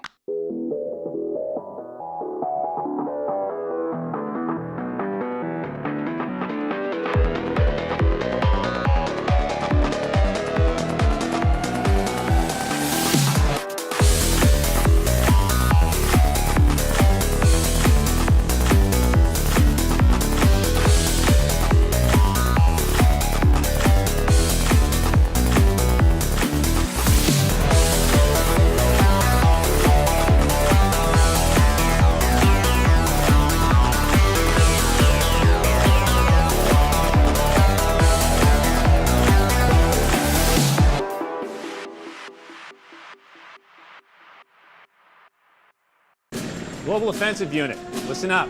We are Code Red. This is not a drill. So pack your lunches, tie your shoelaces, because recess is over. Your objective, get in, get out, survive. Any questions, monkeys? Yeah. We just want to register for the CSGO tournament. Oh, that's next door? Register your team at worldgaming.com/CSGO.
Good game.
And into the pistol round we go. We didn't miss anything except for a little bit of dead air. It was about 30 seconds of the round. It's okay. Nothing happened. Nothing important.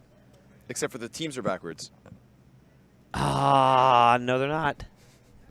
I tried to get robbed. Yeah, it was a good effort. So it's going to be Rise Nation starting on the CT side on Train here. An innate advantage based on the very map. Of the maps in the current rotation, I would argue that Train is probably the most CT-sided map, statically CT-sided. It's very difficult to put rounds down on your T side unless the CT side is so disjointed and disconnected that you can easily bait them out with re-executes. Like if you can cause over-rotates, that's basically your main advantage. Or if the CT side just plays it like buffoons and gets overly aggressive all over the map. But obviously that's a different story. In general, this map will be CT-sided, so Rise Nation getting their start on the CT side means that there's likely to be the same storyline we've seen thus far, where they're off to the fantastic start. But it's all going to have to begin here with the pistol round. Dazzle's going to get one, Ace gets the other as well. Caboose picked up a kill on the push into the site, and there's Whitmer chiming in with 2 quick kills. It'll come down to a 2v1. It's going to be Dazzle, who's already gotten 1 kill on the round, versus Whitmer and Caboose. He gets spotted by Whitmer. Caboose is directly to his right, and that's a great shot from Caboose. Playing up on the train stop, a bit of an awkward angle.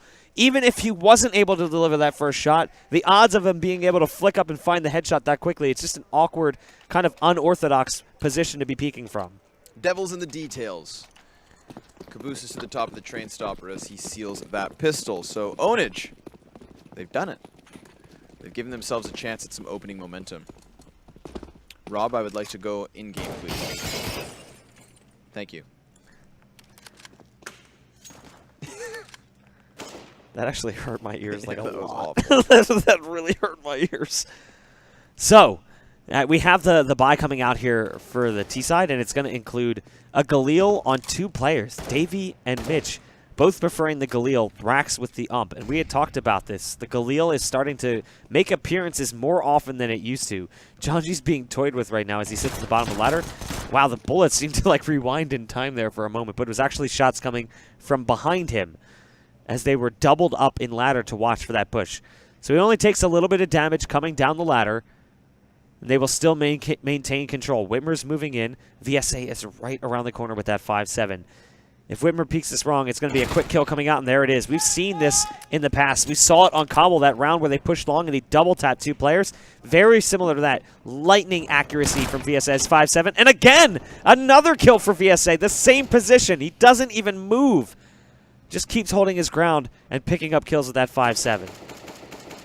Oh, Caboose is able to find another despite him being so low on HP. VSA's yet to give up the angle, but Mitch able to pre-fire off the Galil. Now Janji's got 3 targets in front of him. They sneer line up, but he will not find a further frag. It's just down to Moose. Now, you hyped him up coming into the series, and I agree, he's sick.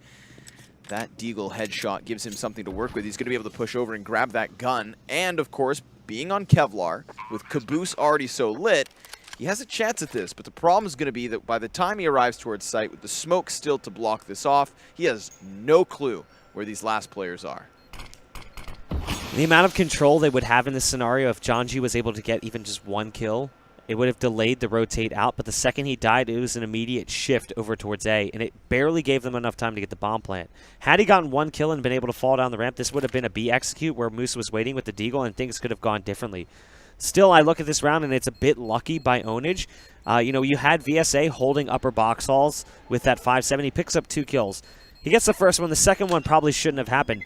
The third should have happened. They went for a pop flash in. He turned just instinctively on hearing the sound, but they actually botched the flash. It landed on top of the boxes, the double stack on the left side. Had he just held his ground, it probably would have been another kill with the 5-7. That would have been a 3K from that position that was already sniffed out and understood very early on. So no pistol armor success here on Train. Not a map where you typically see pistol armors work out that well, but it was still a very destructive and disruptive round from Rise Nation, and it will give Moose an AK to work with here, where maybe he can take a few more guns away from the T side.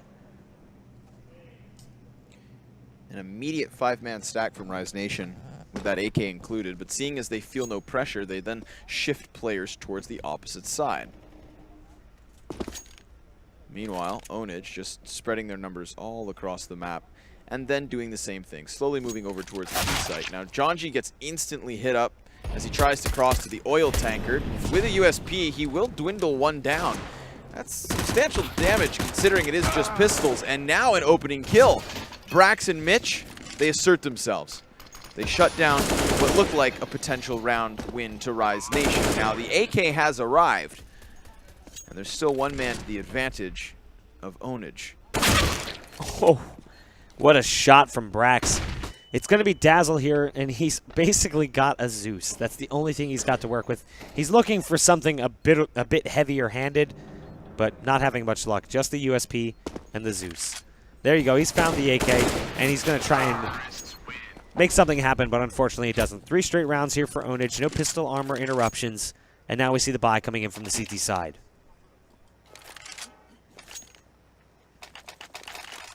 Double op setup immediately from Onage on the T side of Train. Sometimes you see this, but they're definitely going to have to slow down the pace of the round, I'd say, or maybe go for some kind of crazy opening pick.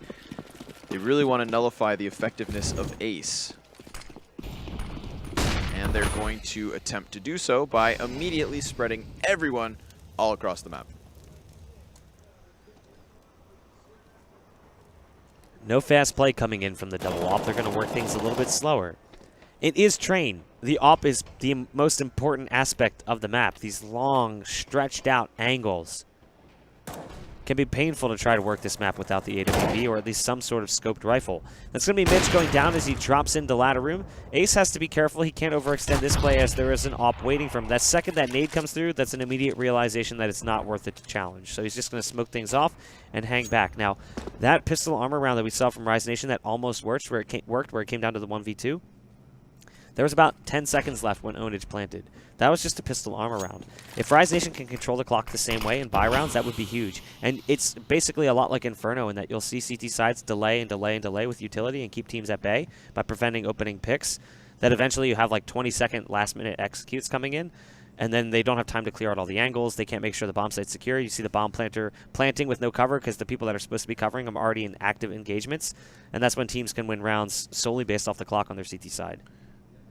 Clearly with Rise Nation having so many players towards A still, this B site might fall for free.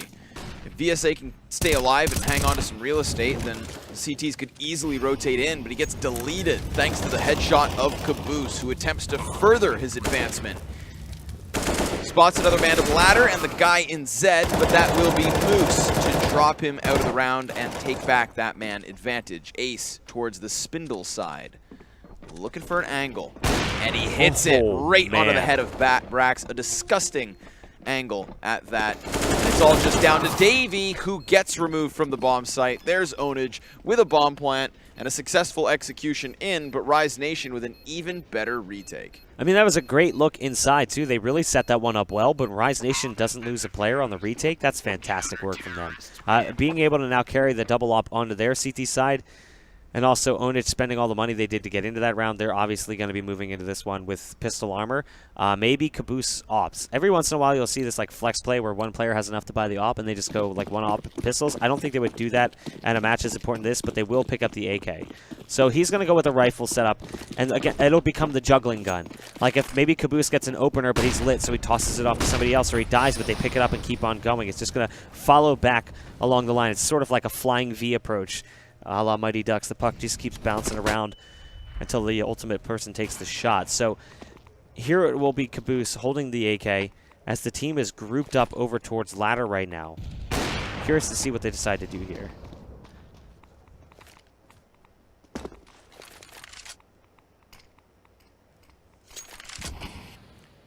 VSA needs to get very careful. You hate to see him just be overwhelmed immediately, so he's actually going to head back up towards the top of the box halls. That's where he had so much prior success, even only on the 5-7. But the terrorists start to filter their way in, and VSA's to the bottom side. There is a man above him, and all those T's just go pushing all the way towards connector. Nobody actually clears VSA out, so he's able to grab Davey, and that's the bomb now dropped. There goes the entirety of the T side. Not a single kill to their name until Whitmer finds one.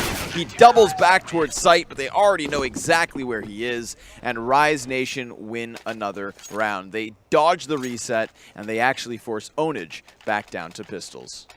Yeah, there really shouldn't be much of anything behind these pistols. Potentially just a couple flashes, and that's what they're going to do. My guess is that they just want to get a bomb plant here. I'm not sure where they're going to try and force this one. Let's see. Looks like they're going to be heading in towards the B site, potentially. No, they're just going to go down ladder. They're just going to flash over and hope for the best. So a bit of an interesting decision to take the bomb towards ladder instead of trying to just flash down the ramp. Or like they had double flash. They could have flashed over top of the site twice into B and just tried to get the bomb down default. Because typically speaking, you're only going to have one player B. So if you can just overwhelm that player and get into the B bomb site and get the bomb down, you're not necessarily going to have an awesome after plant, but you guarantee yourself the bomb plant. Without any smokes, it's really hard to take the outside site. Like you see like 5-6 smoke thrown a lot. Even on fakes, people just throw the 5-6 smoke just because it's a consistent smoke. It's easy to throw. But they had nothing there. So I don't even know how they used the flashes they bought. I didn't even see them throw them. Now there's another double op setup in play, but it does not belong to Onage.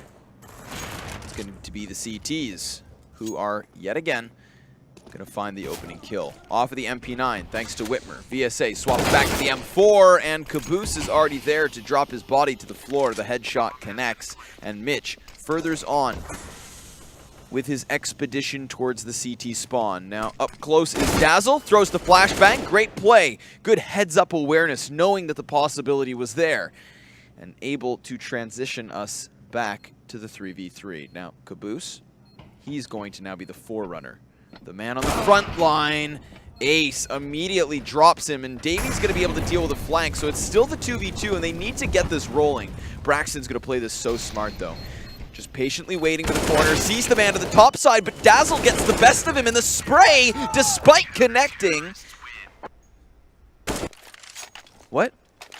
Yeah. What did I just miss? He defused the bomb when he died. It said Onage won the round. Did it No? not? No. They only have 3 rounds. Sorry, I read Onage. It's oof. Man, you really do need to get your glasses checked. Yeah. I was going to say he stuck the bomb, congratulations, but then I saw the kill from Davey and thought, was the bomb? What? No. Yeah, he stuck the bomb and defused, but then Davey got the kill after the bomb had already finished defusing. Well, Bach, I'm glad you have your head on your shoulders. Sometimes. Not all the time. Sometimes it's like on my legs or somewhere else. I don't know. Scrawny's readjusting himself. He's got to, like, you know, open his eyes a little bit more. He's actually pulling his eyeballs out of his skull and putting them directly onto the monitor. That will help. As they go outside to try and take this A bomb site, they're working with limited hardware and very light utility, but they're making it work as of right now. It's down to a 2v2, and the damage has been dealt pretty heavily. It's going to come down to just one. It's VSA. We've seen him in these situations, but it's going to be Brax who wins the fight this time around. Picks up 3 on the round, but there's plenty of money for the CTs to fall back on. The fear is that this game is still early on, so even though we're seeing like a rebound from Rise, essentially, after losing that pistol and the ensuing anti-ecos, they can't really just like step off the gas pedal and let Onage to get even just like trickles of rounds. You've seen like 1 round here, 1 round there, because they gave up the 3 off the bat. Your goal is to obviously get like an 11-4. Obviously you want as many as you can get, but I'd say 11-4 should be a pretty consistent score goal line if you're on your CT side. And, I mean, they're already at 4. So Onage, like, even if they pick up 1 or 2 more rounds across this whole half, that's a really good half on train. Especially considering it's a pug against a team. Rise Nation, despite all the plays towards the B site, continually stacking A early on. It's not going to help out. Caboose still able to sneak his way in, grab an opening frag, and then is effectively removed by John G. Poor old Whitmer, who gets caught in the crossfire of Dazzle. He's able to double down to the second frag, and Brax will remove him, but it's still the man advantage for Rise Nation, and the bomb to the backside of Ace. That spray near connecting as Brax is deciding to push on in. The op up close towards his left, and the no-scope will not connect, so Brax sprays continuously so until VSA will arrive. See, look, it says Onage wins the round. It just said Onage won the round, but Rise Nation did. It's the overlay. No. It's not the overlay. It's the game. If we hide our overlay, you'll see what the GoTV names are at the top. They got screwed up at some point. Okay, so I'm not crazy. So maybe you're not. Okay, thank God. He's crazy. Yeah, see? Onage is showing right, us the okay, CT side, and Max is showing us the T side. Man, I was going to say, look, You I know could I'm just tired. use your I know, eyes and but brain and be like, Oh, they won the round. But to Yeah. be fair, in that one example, we were like on a flashbang player, so you Yeah. couldn't really tell. Yeah, it's understandable. Thank goodness. Bach, I was scared for my sanity. I really was. It's late. It is. It's very possible you were losing it. It's very possible I still am. Yeah, Landfluenza. It's all right. We have a blast. And this game's still shaping up to be something. I mean, I'd hate to see Onage give up all 3 maps in very, lopsided affairs. I want it to be close. Unfortunately for them, they've already lost a man in this one. They still have Whitmer on that AWP and enough utility on Caboose to piece together some kind of an execution. I mean, we've seen this team do so much more with so much less. They just need to wake up. Why'd they leave the keys upon the table? They wanted to. There we go. I was hoping you would pick up on the wake-up reference. It's going to be Janji to pick up 1. Fast they go into the ladder room and down out into the site. Look at this. Davey, he's like, I have an op, but why bother? Tech9's just OP. Just running around the map. He's just putting this team on his back and carrying them to victory. It's a 2-on-2 now, but now just a 2-on-1. Davey's got the bomb planted, but he's got himself an op. He's looking for a 4K now. This all started with the Tech9 as he just ran around the bomb site a la NACS. Davey with the op. Gonna hit the last shot as well. That is a huge play from Davey. And Davey's even going to give him the 2-finger salute. I don't know if you know what that means, because I don't think you Canadians do mean things like that to one another. He is Canadian. Oh, that's right. I always forget. Cold-blooded Canadian killer. He doesn't feel Canadian, though. No. He's a little bit more It's because harsh. he's a hockey player, so he was Oh, conditioned well, then that's different. into that like realm of competition, and hockey players are just insane. So he's like You're telling me you don't play hockey with this build? surprisingly no. Wow. No, You really missed your calling. I did. I'd make a really good hockey stick. I thought the name Scrawny was just supposed to be ironic. Dazzle is burning alive here by the Molotov thrown deep in. It starts to spread, and he gets hit by the RNG nature of Molotovs. Have fun with that one. It is just a pistol by here with a little bit of extra force behind it. Janji with the ump and VSA holding a scalp, but they're losing players here, and they're a bit bleeding. Ace is actually going to hit a nice 1 dig onto Brax, but it's traded out almost immediately as Caboose picks up a kill with the Galil. But more kills coming in here from the CT side. Now it's looking at least semi-manageable. Unfortunately, VSA with the scout really didn't stand too much of a chance there, especially Armorless. So now this is what we were talking about, right? They couldn't really step up the gas pedal. They gave Onage 6 rounds. Their money's still bad. So Rise Nation is actually looking at a bad first half now. And that's how quickly things can change on train. Especially when, you win the pistol and the anti-ecos. Thirsty? Yeah. Going for a beverage? Yep. What are you drinking? What are you drinking there, sir? Something in a can. Mmm. Sounds delicious. Crisp. Clean. Refreshing. Exactly. Nice headshots. Caboose and Brax combined for 2. Now we're starting to watch the Onage. That was a great segue, by the way. What? just right into it. Just like, don't even pretend that we had that conversation. Just great headshots. This is no segue, no transition whatsoever. Just cold turkey right into the round. Cold turkey, cold beers. Moose is here with the USP, but realistically, what do you expect from him? I mean, Rise Nation, again, is down with the disadvantage. It's 7-5. Rise Nation, if they win this map, they win the series. And that we thought, okay, it's Train, right? Like a map that caters itself to team play, and they're on the CT side. They have all the advantages they need, but it's actually the weakest start we've seen from them yet, which is kind of interesting. Like, we saw a really strong start from them on Inferno, and we saw a strong start from them on Cobble as well. Here, though, Ace is going to get aggro, and look at this. The double up from Dazzle and Ace on Ivy has produced 3 kills. Ace really can't peek here from this position, though. He desperately needs some help. The smoke's going to go down, but even he knows it would be foolish for him to dive out into this one. But he's down very low on HP, and at this point, he's going to feel more comfortable to run away. It'll be Sean, that'd be Whitmer, and Mitch versus 4 players for Rise Nation: Ace, VSA, Moose, and Janji.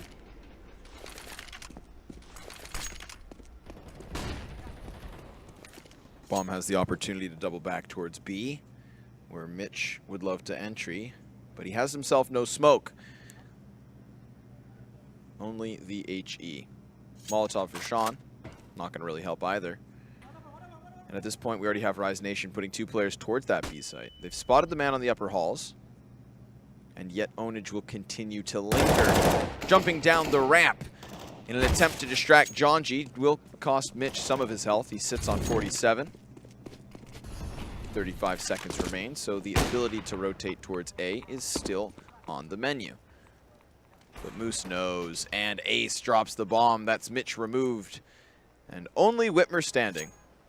We saw him with a chance over towards Ivy at the beginning of the round to drop Ace. Had they been able to crack open that opportunity, suddenly we could have seen the T side pinch in towards the A site, but Whitmer comes up empty-handed, and Rise Nation will get 1 round closer to tying things up.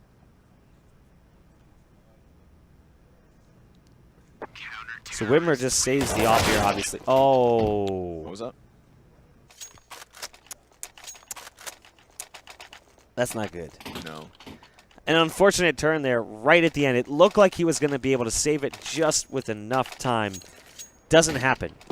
But they're still able to buy. It's okay. They have the money. The only problem is that if they lose this round, they don't really have money to buy up in the next one. But I don't really think Whitmer's saving would have changed the team economy that drastically to matter. It's late in the half. They've already got 7 rounds on their T side. If I'm them, I'm ecstatic right now because I'm thinking after what we saw in the last 2 maps, I'm coming in this one, I'm thinking, man, like Rise Nation's playing really good as a team. Train's going to be really difficult on their T side. But the key was just pugging it. Like straight scrim strategies. Like you'll hear that terminology thrown around just like they're just scrimming us. That's what they just did right there. Caboose just completely runs into B. He just holds W the entire way and just doesn't really care. And that's exactly what happened in the round with Davey and that Tech 9. Like rounds like this should not be happening against a team, but they're working. Here in the retake, though, things are going a little bit better. Nice flick up onto the train from Whitmer. They don't have the Molotov to stop the defuse, but they've got the guns to stop the players from advancing. I thought that shot looked good, but I guess not. As he goes out to try and push past the smoke to find one more. Flash coming in from upper. Dazzle knows where it came from, and that's a huge loss, but it doesn't matter. Do they have a kit? No, wait, he went and got a kit. Does he have it? No, he's running away. Damn. I thought there was a kit closer, but then we left the game so fast I couldn't tell what had happened.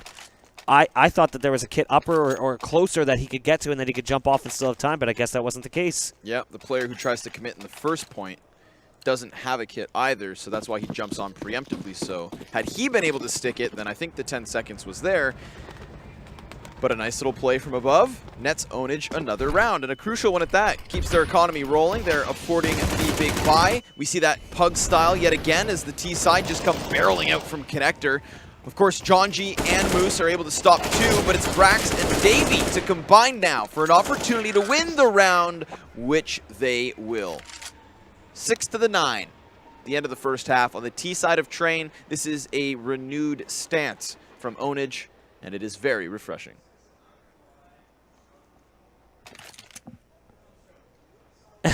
I can actually hear them talking. I can hear them talking right now, and I think I hear Whitmer say, I'm not going to lie, I'm struggling, but we're bringing it back. Yeah.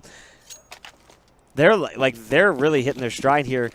We see Caboose coming alive in this map on Train. What is he, 17? Can we pull up the scoreboard by any chance here?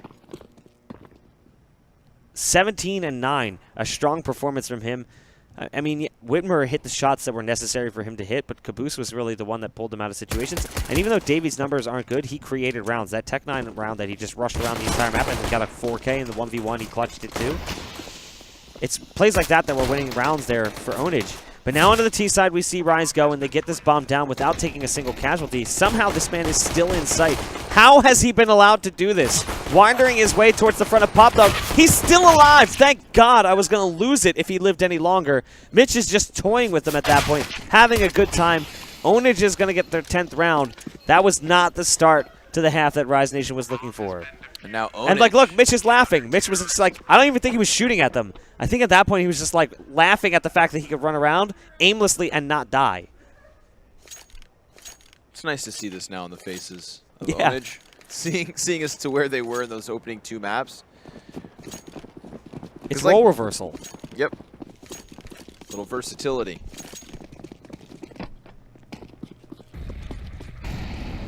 Rise Nation with so little in this one. A couple of Deegs and a trio of Glocks.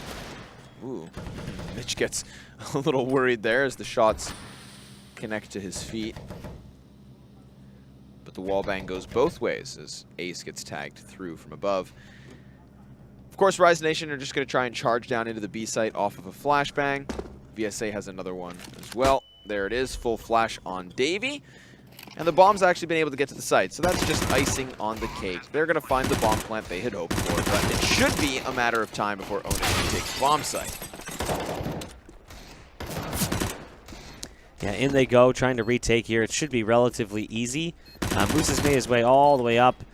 Dazzle is back on upper, but really, what is the man going to do? The bomb's going to be defused. They got what they wanted. They got a bomb plant out of it. They got money out of this situation. So moving into the next round, they should have plenty of money to buy because they didn't force there. So they've got 2 rounds with bomb plants. That's huge. But wait, they didn't get the bomb plant in their initial pistol, did they? I'm having a hard time remembering because I was so busy focused on Mitch, like just... Scoreboard, please. Yes, they did. I couldn't remember because the whole time I'm like, yeah, they got the bomb down, and then wait. I'm remembering Mitch. No, but they planted before Mitch's shenanigans running back and forth between Bomb Train and Pop Dog. So, yeah, now I remember. But still, I just couldn't help but think of that. That's an unfortunate shot. Goes both ways. Yeah. Both players. 99 damage to Ace, 97 to Whitmer. Absurd start.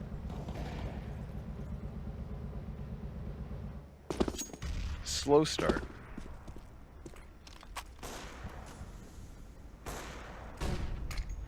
Looks like Ivy is what's set the crosshairs of Rise Nation. They're going to smoke the left side, Molotov the right, and then flashbang the player further back. This is now allowing for them to creep forward. They clear up close, but it's the flashbang in response that now kind of throws a wrench in the works. CT is still very aware that this wraparound could occur. And Caboose gets deleted immediately so. Dazzle finding Mitch elsewhere on the map finds a very rapid 5v3 and a 3-pronged assault into the A site, but Braxton is behind them. Pulls the trigger, finds himself the first. It's the man on high that attempts the duel, and the spray transfer connects. That's VSA, the next to fall, and a 3-on-3. Braxton yet again making big plays towards the site.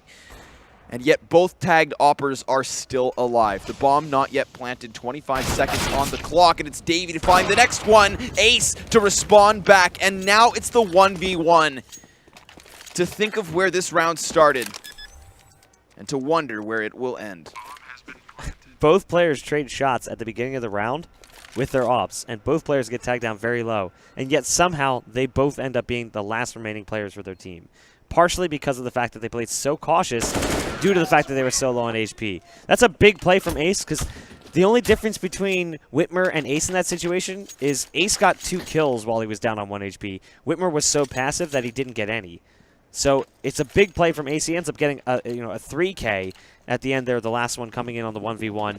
It hasn't fully broken Onage's money, but it's pushed them down pretty low. 3 umps, 2 M4s, no ops, which is going to be the most important part. Again, economic control on your CT side is so important. So if Rise Nation can break their money and prevent the op from being brought into play, that would be huge. Right off the bat, we see a duel breakout in box halls as Dazzle catches one boosting up, but immediately dies. So now they have the intel that there was a heavy mid or inside presence from the CT side, so they'll start to work outer a little bit faster. Player near, yes, caught. Almost looked like Brax would get back across, but that's not the case. Davey now to replace his comrade. Rise Nation entering in with the man advantage, but they drop the bomb back. That's a big opportunity made by Davey. He's calling for reinforcements to arrive. Ace posts up on the smoke. He sees it coming, but it's Moose saving grace off the AK that keeps the T side on this one. It is only Mitch, and he's nowhere to be found just yet, all the way towards Pop Dog.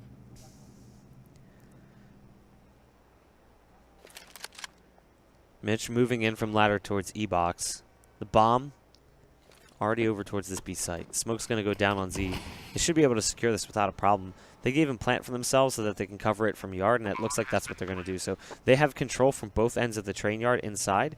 I kind of wonder what Mitch's plan is here because he's only got an ump.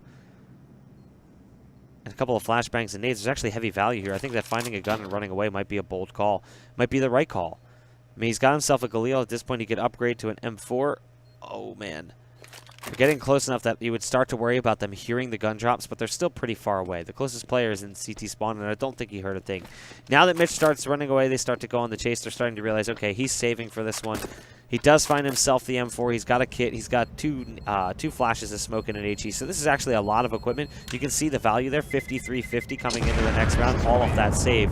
But that was a big round for Rise. They know exactly what they just did to the CT side's money. They saw that force buy come out, so they know there's not much there.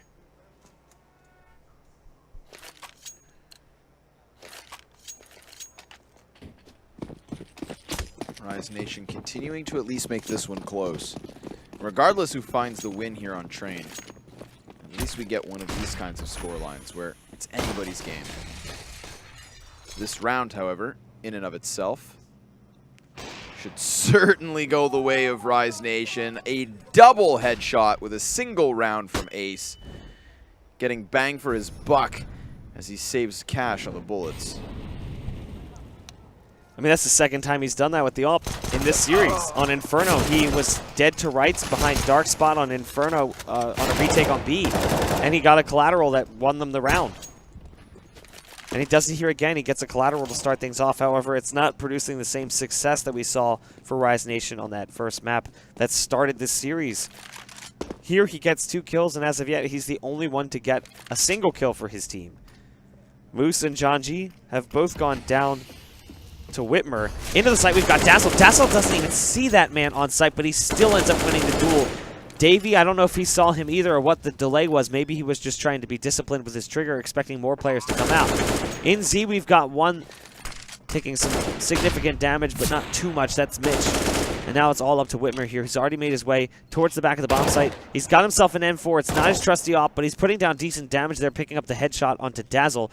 The bomb is ticking away here, and it's Ace and VSA, and that's a big mistake from Ace. He forces a fight that was completely unnecessary for him to fake or force.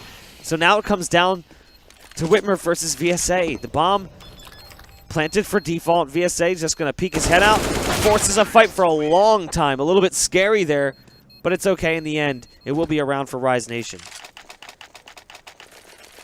Mistake from Ace, but also a flubbed smoke towards the end there. Had he covered off the bomb, then maybe he's able to get himself some coverage.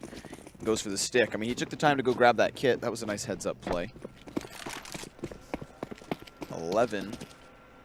The CT side still hang on to that 2-point lead, but it looks like Rise Nation might set themselves towards Ivy yet once more. We saw them successfully wrap around this side of the map in a previous round, and they could look to do it yet again as Brax looks into the box halls. Spots no one for the time being, but Dazzle is still somewhat nearby, playing on the bottom of Pop.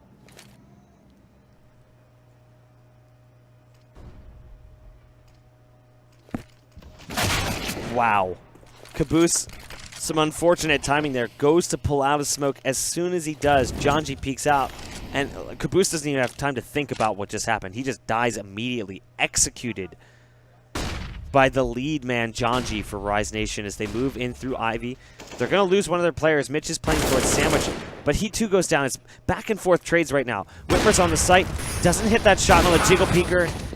And unfortunately, there's not much he can do after that one. Once that missed shot comes through, they're going to go ahead and rush him. Brax is in that secondary op position. We talked about how they could have a 2-op setup here with him holding it, but it's going to come down to him and only him.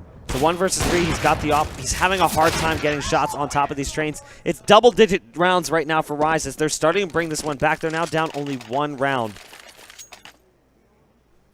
Slowly but surely, they close this gap. And unfortunately for Onage, their cash funds have come to a low. It's going to be pistols, Kevlar, and a sprinkling of utility. Braxton wants to find that up-close fight, and it's actually Davey with an opening frag. So we've seen pistols pay off from Rise Nation and both Onage throughout this entire weekend. This round should not be one of them, as the fight towards Pop Dog nets the equalizing kill. Mitch gets his hands on the AK. And And we see Jonji fall back to the top of the ladder. Meanwhile, Bomb pushing into the B site. There is a player close sight. That's Whitmer at a distance to find one kill. Davey then dealt with, but the Bomb's at least in. And while the man advantage belongs to Onage, it's now been taken back. CTs need to force the fight. There's a Molotov which could go high. Instead, it hits the ramp. There's also fire to the opposite side. The Bomb going to be tapped now, and despite that player, despite the pressure, it is still Rise Nation able to peek in simultaneously, so grabbing their kills and equalizing things at 11 apiece. They're getting back into the heads of the other side too, which is probably the most important part. We saw the confidence regained by Onage in that first half and how they were smiling and laughing and joking. We're not seeing that anymore. We're seeing Rise Nation feel a little bit more like themselves, more what we saw on the previous maps, where they were the ones having a great time, cracking up. Like, during pauses, they're just, like, telling jokes to one another. That's the Rise Nation that we need to see here. And it's starting to come back again as we see the hopes dwindling from Onage. I get it, CT side train, they still have chances, but they lose this map, it's over. Rise will be crowned champions of Fragadelphia here, and they will be second-place finishers. And no one remembers the silver medalists. So Mitch holding train towards E-Box, peeks out. That's one quick kill coming in for him, but he's at risk of being pushed here, but somehow he's able to hold them off. He's still just sitting in this exact same position. Mitch goes big. That's a huge round from him. It's down to just one player here. It's Jonji, and that was what Onage needed to get back into this game.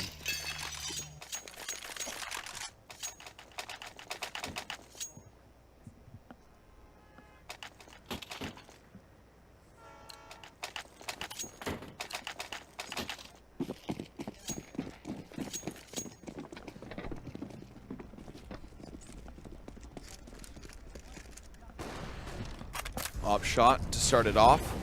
Whitmer connects to Dazzle. Now, of course, speaking of economic troubles in the last, it's going to be Rise Nation who nearly come up empty-handed. Tech9's Kevlar and a couple of nades. They're able to grab one kill, but that's it. That's all. Moose, with 9 points of health, gets overwhelmed by Davey, and Onage back with a 2-point lead. That's the kind of 2-point lead that could sail them into victory lane. No guarantees just yet, but at least they've been able to restabilize themselves yet again. It's not as though, you know, they get that initial bout of success just for Rise Nation to sweep them under the rug. It's still a very back-and-forth game. We'll see what Onage is able to do here on their CT side with that double op setup in play yet again. It's going to be Whitmer peeking from upper box halls. Where do we got Brax?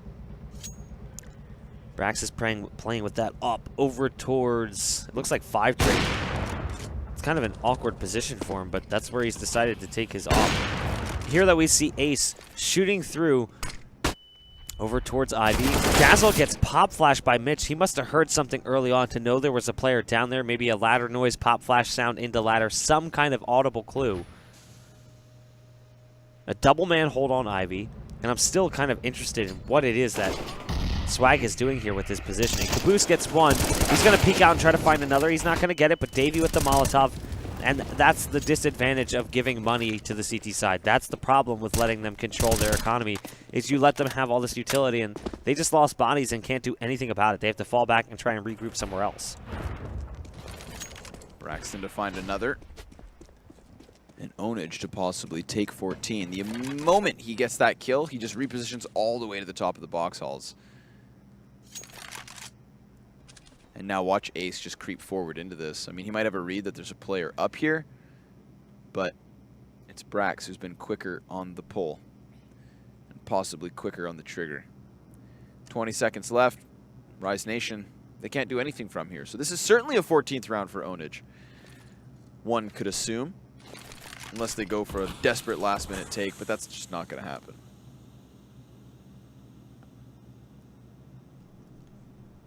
Absolutely not. Just holding on to these guns, knowing how valuable they'll be moving forward. It was looking like Rise was going to bring this one back. What a beautiful human being. Yeah. Just really getting in. Oh, it's dreamy brown eyes. Are you falling into them right now? Kinda. Yeah. I can understand it. So Here we have the buy coming in from Rise Nation. It's not pretty. I mean, an UMP, Tech 9s, an AK, it's kind of scattered about a bit compared to the double op setup that we've seen that's been working really well for Ownage. You know, it's been keeping them at bay, too. They're afraid to take too many chances because they might lose a player early on to an aggressive peek from one of these ops. And then if they've run out trying to chase that op, there might be a second one holding, waiting for them. It's such a threat for the T side of Rise. As this time it's going to be Davey who's playing this awkward angle. We've seen people play this before up on top of the bomb trains. Peter loves to play this position with an M4 when he's not able to afford an op. I've seen him do it several times when he's anchored the B bomb site. But the smokes are going to come down here. It's a full-on dedicated B take.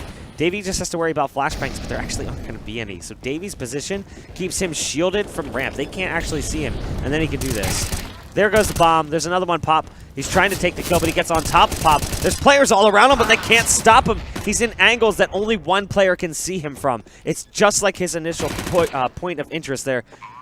But it will still come down to Brax. A fantastic take towards B. They were cutting down players around the map while Davey was doing what he was doing there. What a shot from Brax. Catches Ace trying to strafe jump off the ladder looking for information. Janji's close, but I don't know if Brax saw him yet. Yeah, he's realized it now. He's like, hey, I think I saw one over there towards the Z connector. The bomb isn't exactly planted for an easy retake here for Brax. He goes for the CZ-75. It's going to be Rise taking a must-need round. 14-12, they're 2 rounds down. I want to see what the money looks like when we come out of this shot of Brax here, who's looking as focused as ever. Is Whitmer back and okay on stage? Because I just watched him spill his Red Bull. Yeah, he got it. Okay. All is good. Not only does his team pick up the win, but he gets himself back into the action. No pauses needed. No momentum is lost. We are in the 27th round, and both teams with a very capable purchase. Both teams with an op.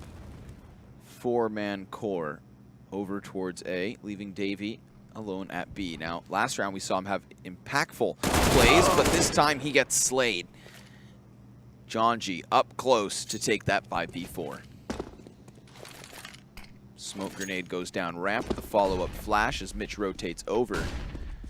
Interesting that Ownage don't want to commit more than one player at a time. And dangerous considering we spot Rise Nation now moving their entire armada towards this bomb site.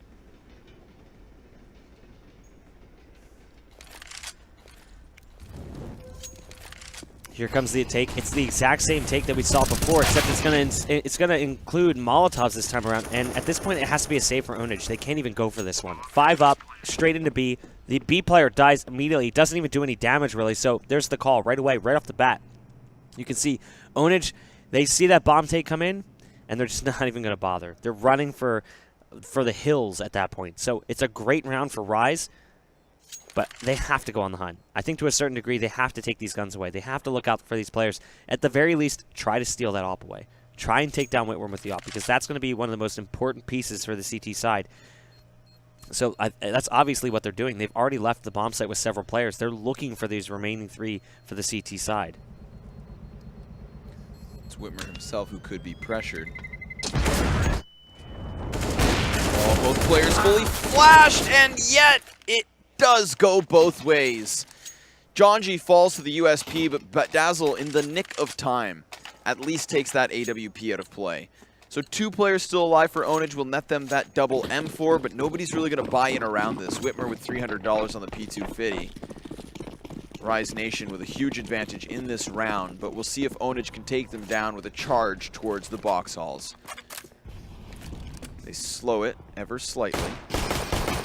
And Rise Nation announced their presence, and up close the pistol's already able to take one. Dazzle frazzled as Davey finds 2, all on his lonesome. The 3rd frag belongs to his teammate, and 3 players from Ownage still up. They immediately run back from that fight, and they try to reposition to hold off on A, where Rise Nation have started to creep their way towards. This is the problem with executing to the same bomb site multiple rounds in a row and being pretty obvious when you execute when you're setting it up. They're just going to start reading you like that. So they aggressively stack box halls expecting a B play to come in from the T side, and they weren't wrong. There was a lot of B presence early on from Rise. At this point, it's going to be Ace versus Brax and Caboose, and he's just going to make a wrong guess. make a wrong turn into the Z connector. Oh my gosh, I thought for a second he would be able to flick that shot out, but even still, what is his likelihood of survival there? Because there's a strong chance he gets dinked by Brax in the fight. So they lose that one and surrender the 15th, but there's still the possibility of overtime because the money for the CT side, it's good, but it's not going to include a double op unless Davey wants to buy it. No, wait, they already have one. Never mind.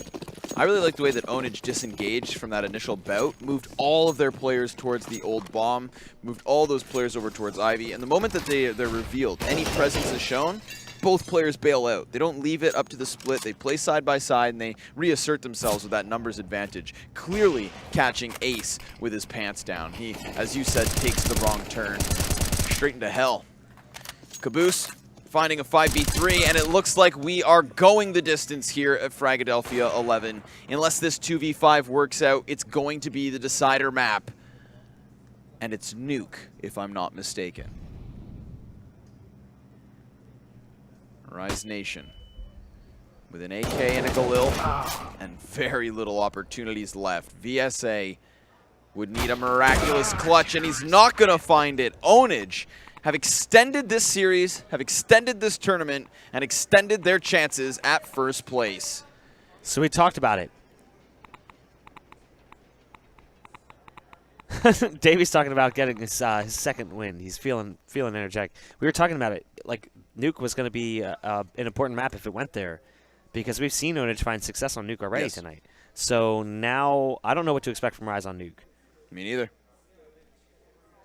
That'll be interesting. I'm really curious to see what they're going to be able to pull out, because I was really thinking Rise had that one like on train. I'm like, oh, it's a CT-sided map. Really requires a lot of coordination from a team. That's going to be something you have. From a pug, maybe not so much. But we didn't see that so much. And now we're going into Nuke, which is basically the same exact map. It may look different, but it's played identically. Like, ops are important. CT side is easier than the T side, but it requires coordination. We already see players hightailing it out of the door. Yeah, they're done. They've given up. Speed smoke. Yep. I mean, Pack it's almost 2:30, so. Is that all? That's it. And we're moving into the 5th map. Well, we have nothing to complain about then. We'll see you guys in just a little bit. We're going to take a short break, refresh ourselves, and come back for the last map of Fragadelphia 11. Stay tuned. Stay beautiful. Stay hydrated.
Matcherino gives you the power to directly support your favorite tournaments and gaming scenes.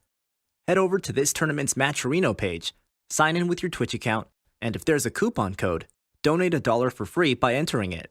To help the prize pool grow even more, you can add a personal donation that will go directly to the players. You can also check out the rewards. If you see something you like, you can buy it and support the event. Rewards can be purchased through PayPal or with points that you accumulate by watching the stream. Best of all, contributions edge closer to the stretch goals, providing extra content for fans if the goal is reached. Esports communities are growing with your help. Get more of what you like by supporting now.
Soylent Drink is a complete meal in a bottle. It provides 20% of your daily nutrition at the twist of a cap.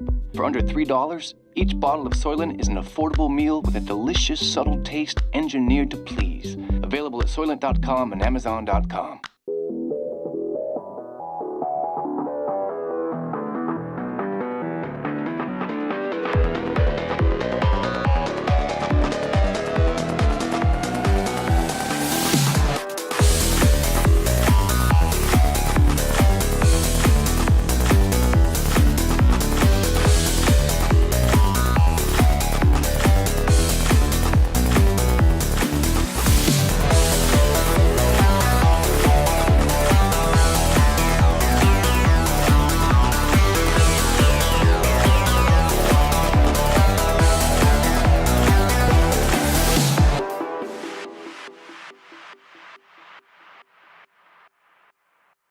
Global Offensive Unit, listen up. We are Code Red. This is not a drill, so pack your lunches, tie your shoelaces, because recess is over. Your objective, get in, get out, survive. Any questions, monkeys? Yeah. We just want to register for the CSGO tournament. Oh, that's next door? Register your team at worldgaming.com/CSGO.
Good game.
Let's see how much of the pistol round we missed this time. I'm a little out of breath. Just a bit of damage. Ooh, shoot, just a little bit. I was enjoying dancing. That was my jam, my lady jam. And as you can see, it's going to be Rise Nation on the T side. What a shot! I believe that's Whitmer. Yep. If I'm not mistaken. So it's Whitmer, Davey, Brax, Caboose, and Mitch in that order. Honestly, there is a very real, renewed energy, not just on the side of Onage, but in the entirety of this room. I don't know if it's the Counter-Strike or the drugs, Bach. It's one of the two. Which drugs are you talking about? I didn't realize. Get the memo? I didn't realize we were blasting off here. Here we go, a little TK from Moose. And a 3 make that 4K cleanup. The SMGs and the trash talk are paying off already. Onage with one hell of a start. Very rapid rounds. This is a crash course in Fragadelphia history. I feel like this has happened multiple times in the past where we've gone 5 maps or deep into a series in a grand final. And, like, the team with, like, the veteran players or the players with pro experience is usually the one that gets really loud and really excited in that final map. Yeah. So, like, all right, this game's over. Like, we're going to win this one right now. We're going to win it with our attitudes alone. Now, again, in every BO3 series that Onage have played on the main stage, they've gone down to that elimination map right from the get-go. And even though this is a BO5 and they have that one map advantage, it happens yet again. So they come in with that slight little buffer. Rise Nation pick up 2 maps. Victory is on the line, and all of a sudden, Onage come flying out of the gates. All they have versus them in this round is Rise Nation on pistols. So you can only assume that they'll assert themselves yet again. The fire going to block half of the players off and force half of them in. And that's where Caboose just slaughters 3. The cattle have crumbled. Although they've also retrieved an MP9 and have a bit of a route down towards the B site. Player to the back of site will be Brax. He peppers the first and flicks to the next. That's the 3-0 start Onage wanted. Onage repeating their success, too, that they found on train. And they are fired up. Like, seriously fired up. Don't be surprised if they continue getting aggressive. Yeah, I mean, that's how they won their nuke game earlier today versus BMC. They tried to play this like more passive setup on the CT side. They tried to play that like technical structured CS, and it just didn't play to their strength. It didn't work out whatsoever. Towards the end, when the rounds get closer, what do? Just sheer aggression, despite being on the defense. And of course, it works out. It's Caboose who gets aggressive on the outer yard, just immediately to the bottom of the silo. David ripping a man off the top side, and Caboose finding a third. So despite this being a gun round, it slips away as easily as the pistols did. Rise Nation immediately on the back foot, reeling here on a 2v5. Dazzle attempts with the open door to find some kind of a pick, but it's only John G left standing. Like I said, the confidence right now coming in from Onage is absolutely unreal. And the trash talk is going to get ludicrous. Whitmer said, "You thought SFX is bad. You haven't heard anything yet." John G down to 40 HP. And he's stuck up on the roof. There's really nowhere for him to go. This man is screwed. This is a dead man walking. He moves in, gets a nice headshot onto Davey there. He's looking for more. That's the body you already shot. Don't worry. Brax is going to clothesline him midair and watch his body just do a little bit of an aerial there, a cartwheel, if you will. So, you were going to say something? Never mind. No, go ahead. I was going to say, and then more. Actually, Yeah.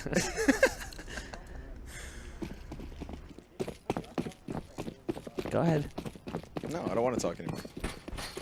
Fine.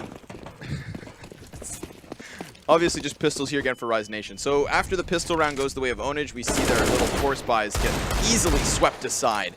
And this is going to be another one of those moments where they're playing off the back foot. They attempt to cross, and VSA actually catches Brax. That's something to play off of. But now the AK in the hands of VSA makes him ever so deadly. What can he do from here?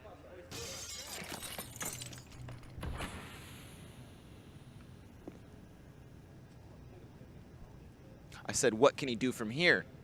Oh, I thought it was a hypothetical. Davey's down to 2 HP here with the noob tube. The auto shotgun. Mitch is going to pick up 1 on Moose. Davey is still rocking that XM looking for some money here. He's trying for a bit of a cash grab. VSA has been able to work his pistol, but look at this. John G on the flank. Hi, how's it going, Whitmer? I'm behind you. Davey up close with that shotgun to kind of watch. Yeah, John G's like, I don't want to take that fight. That's foolish of me. So he just runs away. He's happy to just take that off and just move to a different position. The bomb has been planted here. Oh, man. Davey's going to get spotted trying to get into the vent. So now Caboose, he's lower sight and he's realizing, they planted the bomb upper. Those sneaky little snakes. Bamboozled. This is my one complaint with Nuke. I love maps that have verticality. It's why Overpass is my favorite. But when bomb sites are just completely stacked up, it really plays into the hand of the not so great audio of Counter-Strike Go. Overpass mitigates this by having off-centered bomb sites. It's still very tactical and very awesome to watch, but a little less confusing for moments like that. Regardless, it is still Rise Nation with an excellent round. They're able to assert themselves on the outer yard of all places with their pistols. They use that little bit of a smoke to get closer to those players. Brax drops the AK, VSA retrieves it, and all of a sudden Rise Nation grab a round they have no business winning. But this reminds me of Cobblestone, where we see that exact same kind of a start. Now this one not so messy, but at least now Rise Nation have a very real chance at reinvesting into this, having a bit of cash left over. However, not nearly as much cash as Ownage. Now, this is, just like Train, pretty heavily CT-sided. So if Rise can break the money with like maybe 1 or 2 rounds in a row, or just keep the rounds expensive so that winning 1 round means they break them, that's their key to winning 3, 4, 5 rounds on their T-side in a row. So the money is tight here. Like, you look at the buy, it's not like terrible for the CT side, but they do buy down a little bit low on, like, say, Whitmer, for instance, because he's had to buy the op 2 rounds in a row. Davey also buys down to about $1,000. So they're not necessarily in the greatest of states on 2 other players. Everyone else is fine. They'd be able to buy regardless of what happens. But that's just the key to getting into the game. Just consistently chipping away at that CT side economy until you eventually get the round, and then they're immediately broken. That's what Rise Nation has to do from their T side.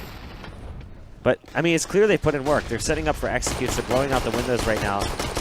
So they're preparing for, at the very least, inner presence, even if it's not a dedicated execute. But look at this. I don't think they have any idea this is going on. This is a huge read coming in from Ownage. An aggressive play. They take in full control of lobby. If they drop down from this ladder to try and get in, that's going to be huge. Dazzle's making so much space. 3 kills so quickly at that. Now, of course, Caboose inside of the A site will stop the bomb, and that could be crucial. He actually hits a man to the backside, accidentally so. Whitmer on high. Goes for the repeat. Does not get himself the kill until the 3rd time. That is where he'll find it. But that was actually close. 4 health. That was a little bit close. Thought he was going to fall down? No, I thought he was actually going to hit him on the wallbang. Oh, okay, okay. He was actually kind of close to hitting that wallbang shot through the wall.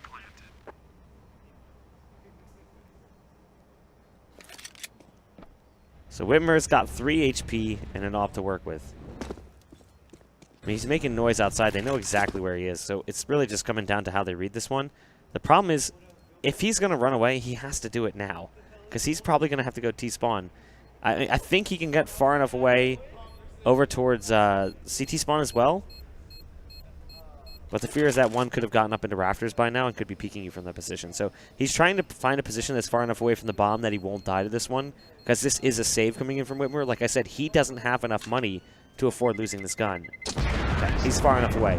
The Nuke is such a weird map that it's like always really hard to tell because the proportions of the map on the mini-map are not the same as some other ones.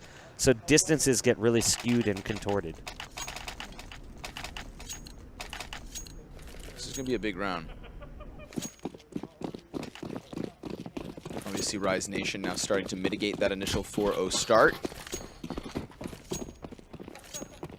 We saw the aggression coming in from ramp in that last round, trying to push towards lobby, and it does get quite quickly quelled.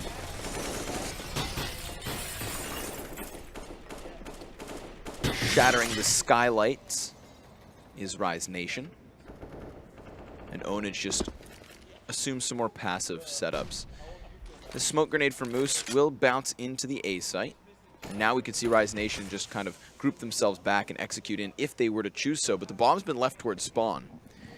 So they're not allowed to make a commitment just yet. Not until Ace joins forces.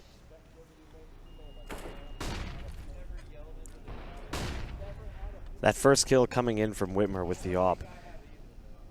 Taking down Moose. Gives Onage a 1-man advantage. Ticking down underneath the 1-minute mark. So Rise is really taking their time here in this round. Almost to a flaw. But here they come into the ramp room.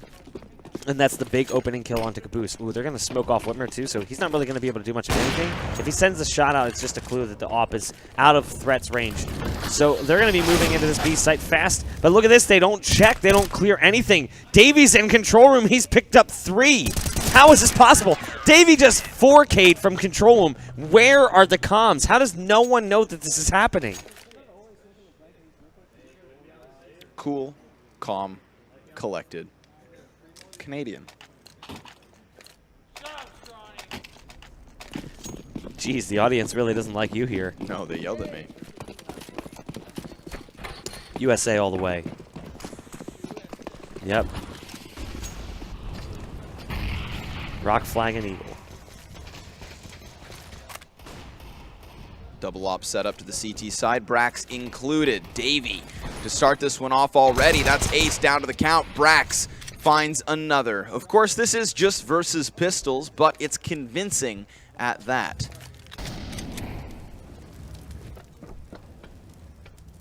Davy re-peeking off the top of the box, finds himself another, and the entirety of Rise Nation have fallen without a single response. That, ladies and gentlemen, is the head admin at Nerd Street Gamers, Mr. Steve Sasquatch Chicos? Yeah, he's the leader of the Church of Fragadelphia. I'm not sure if you've heard of him. Yeah, he's the leader of the Church of Fragadelphia.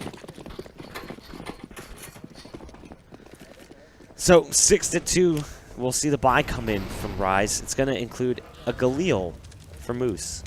No AWP, and again, this was their Achilles heel on Train, not having their money in order, not allowing them to get the AWP, and having to face off against the double AWP setup. We talked about it early on other maps. We talked about the fact that we had, you know, the double AWP threat setup between Brax and Davy. Brax trying to play the same position. Now he gets snubbed out. Rocked off the staircase is he. And yet Rise still continue on with 3 players towards the site. They've got the support from above as well. And David's aware of what's going on here. Bomb's gone down. 5v4. Mitch inside the vents. Now he's been given actually a bit of a real estate, but he actually makes a bunch of noise, and he's still able to overwhelm Ace. That's now the AWP down. So 4 AKs still standing, and that bomb continues to tick. Spots another shoulder, but he loses his head. VSA will take it as a trophy. As Whitmer tries to pry into the bomb site, it's Davey to pull the trigger. He sprays for a second, and now it's down to 2. Jonji and Dazzle back to the side of the site. The time is oh so close. So the smoke goes down, it pops, it plumes. Davey wants to stick it, but Dazzle rips him from it, and Rise Nation find another round with all 10 players dead. Yeah, everyone dies there. Right at the end, the bomb explodes, and the last man standing there for Rise does die with it. So it's going to be a full buy-in from everyone. Anyone who's spending money this round, they're all coming into this one with a fresh buy-in. And that totally caters to the CT side. Even though normally that would not be the case because of how expensive that round was for Rise and how limited they were when they came into it, they had nothing left. So Ace has to use the Tech 9, and Moose is back on the Galil again. These are painfully bare-bones rounds coming in from Rise. Caboose finds an open kill. He's immediately traded back. The CTs attempt their hold, but Rise Nation puncture into the bomb site regardless. Both of those ops still up, one of which pushed down. That's Brax, who will attempt to flash his way out. Moose keeps his eyes on it, tries to keep him honest. And things immediately slow down.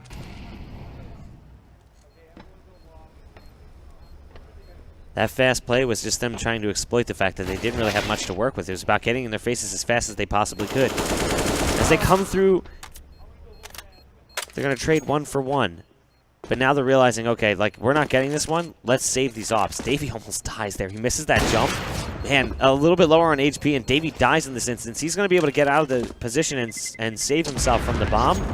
And him and Brax saving these ops makes this round a lot easier for the CT side to swallow, because that's been obviously their reason for success, that double op setup. We've been talking about it for a while now. They cannot manage to match that double op. We were worried that when it came down to maps that were op heavy, that Rise Nation wouldn't have a secondary op. Right now they can't even afford a primary because they've been so strapped for cash. Ace can't even go to an AWP right now. So that could still be the key to success for Onage. It doesn't matter that they've got 2 guys on CZs, because the ops could be picking people off from range so that it gets to a point where it's a 5-on-3 before the CZs even have to shoot a bullet.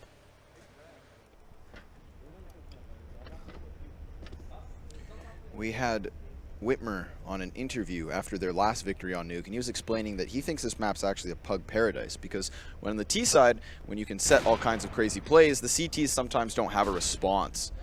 It's very difficult to respond back to these sorts of aggressive plays that Onage will try to be using on their own T side. But right now it's Onage who are starting to slip in terms of responses. They had the initial bout, but adaptability has become an issue, as has the man on site, dinking the head of Mitch, who is able to fall into safety, and his team secures the 5v3. So this looks all right for Onage as Mitch catches the backside, has to go for the reload. Brax finds a frag as Ace had taken 1, but this round near done as the 2 ops are still standing. This might actually be a big play. Oh, God. If Ace had spotted Brax, even if he dies, that's such an isolated position, they would not be able to get back to pick up that op. So that could have been like a really costly loss, because Brax would have been so far away that they wouldn't have been able to pick it up again, which means if they wanted to go back to the double op, they'd have to buy it. And they could barely afford it. Like, Brax is 48.50, so he'd have just enough to buy the op again. But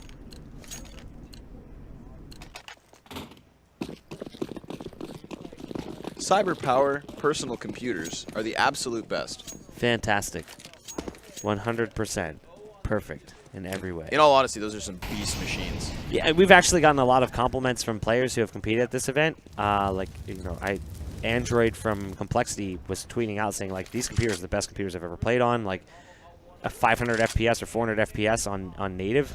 So, kudos to Cyberpower for figuring out the riddle of Counter-Strike performance, because I still haven't figured out why my i7 6700K with 32 gigs of RAM and a GTX 1080, which is almost the exact same system we have here, doesn't get the same performance. Go figure. 150 FPS is normal.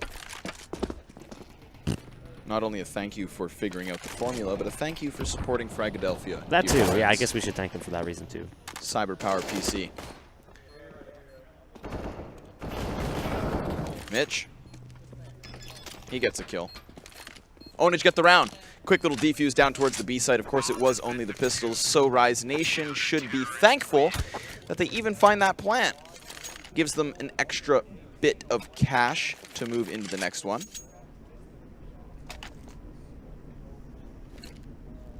And with that cash, they shall afford some bells and whistles.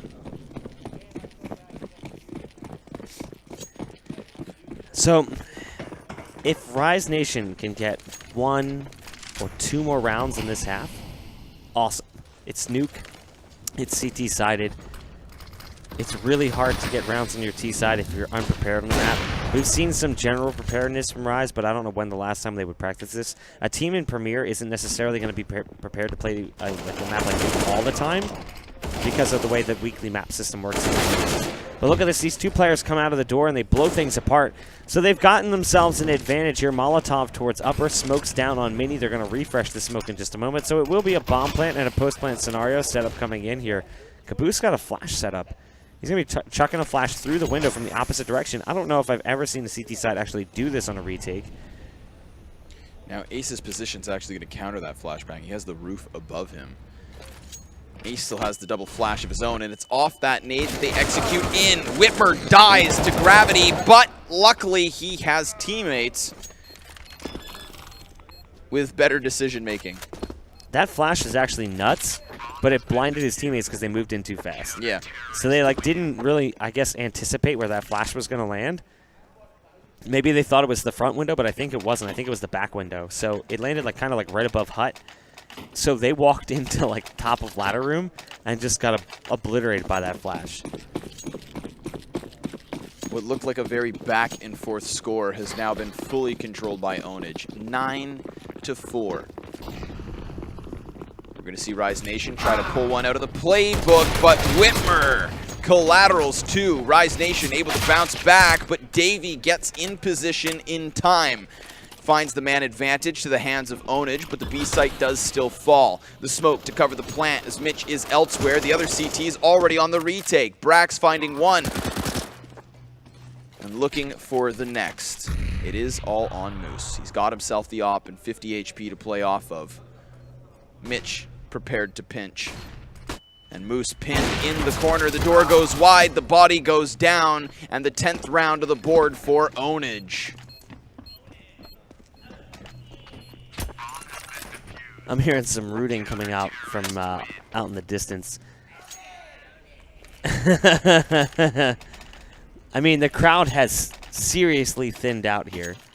It's pretty late. I'm glad you guys are all still online watching, dedicated, and all you Europeans who are waking up and eating your breakfast, it's good morning. We're still playing Counter-Strike here. I'm sure we were playing last night when you went to bed, and what a pleasant surprise. It's a 4-day tournament for you. Fragadelphia, yeah? Fragadelphia. This is the best. I hope next frag we actually get some Europeans at this LAN. I know there were some that were interested. We had one once. Yeah? I think 2 players. He came to the last event. I don't remember where he was from, though. I think he was Swedish. He was German. I think he was Swedish. Was it Zeffin? All I remember, he was like a very large gentleman, like big, just like a tower of a human being. I just want to see how European players would deal with the trash talk in NA. Can you imagine Europeans playing against Jasper? Yeah, I could imagine it. I think they'd have fun with it. I think so too. Nice little dink onto Ace, who then gets cleared from the top of Twinkie. Tabs from Sweden. Told you. Germany. Our producer's trying to get in our ear and tell us he was a German player.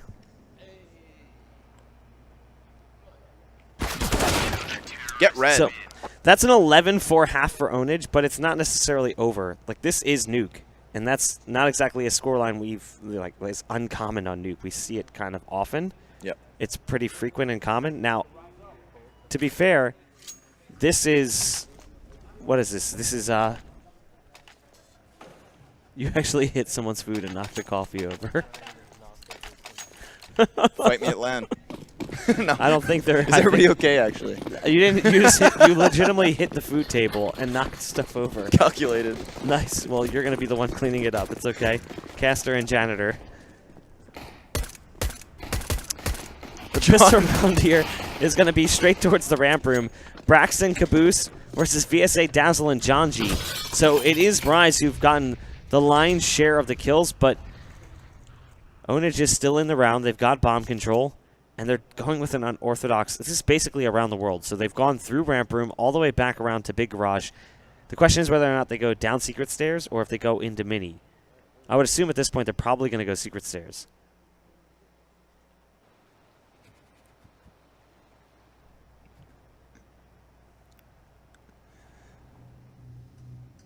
Yet again, a very tense moment.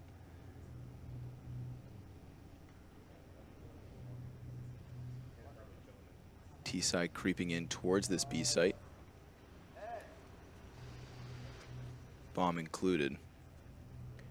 Of course, Rise Nation are already kind of behind them here. They've got Janji towards the top side of the secret stairs. Smoke to cover the plant.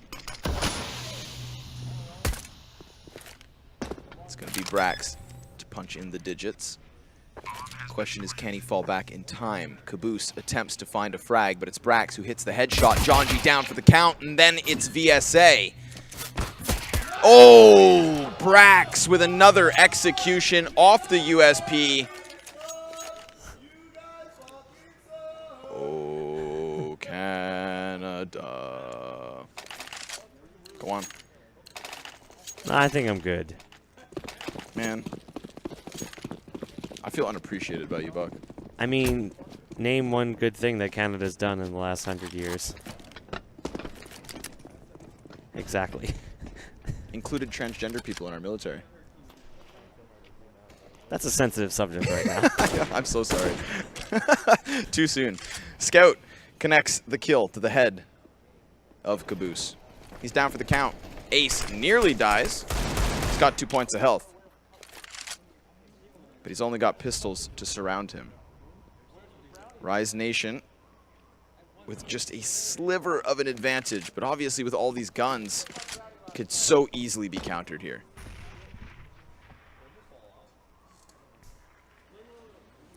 Ace, very, very low on HP. Yeah, there you go. We were waiting for it. We knew it was coming. Things are looking dire right now for Rise. Ownage picking up that pistol round was devastating for Rise. Rise, though, does have the force buy coming in. And they've got 4 players here, but they needed that first one to go their way. They really needed that kill onto Whitmer. Maybe give themselves a gun, but at least prevent control of this A site flying up from vents. That was VSA. You would have thought VSA got more than that, but just damage dealt. Look at this from behind. It's going to be Janji who gets a collateral with the Deagle. 1 bullet, 2 kills, brings us back to a 2-on-2, and now Janji's got himself an AK. But these players also have rifles, and Janji is very low on HP. This is a really strong angle from Brax. It is almost impossible to see him from this position. You can't see him coming out of Hut. You can't see him coming out of Mini. Well played from Brax. He's got this one in the bag. Sprays for the first one. Next man so lit. That is Janji with 3K already in the round. He spots the kneecap. Brax will jump up high, and the positioning just completely bamboozles this CT. The spray doesn't connect, but it doesn't even need to. It's ring around the rosy. And Rise Nation forfeit yet another round. That was brilliantly played from Brax. The initial positioning cannot be seen from Mini, Hut, or Squeaky. You can just hide there until they get into the site. So, like, it's kind of similar to the old positions, like above Squeaky Door, where it was really hard to stop that. It's really hard to prevent that play from your T side, especially when you've gotten like no sort of lead in, no flashbangs, no nothing. So Brax plays that one beautifully, but not only that, after that, just the maneuvering on the catwalks there in that A bomb site was brilliant.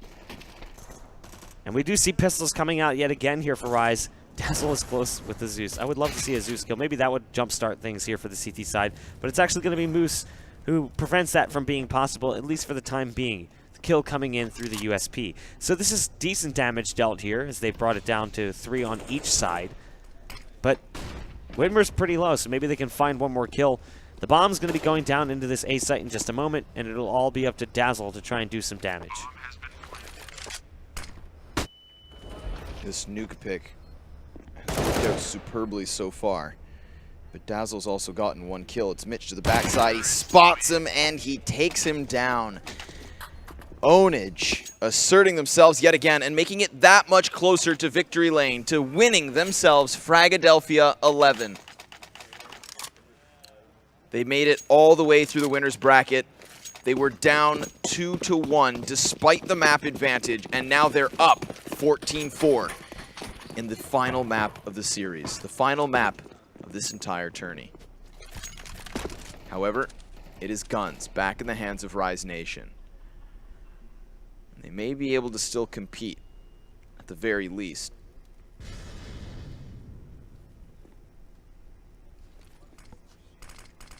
So much right now riding on this round for Rise Nation.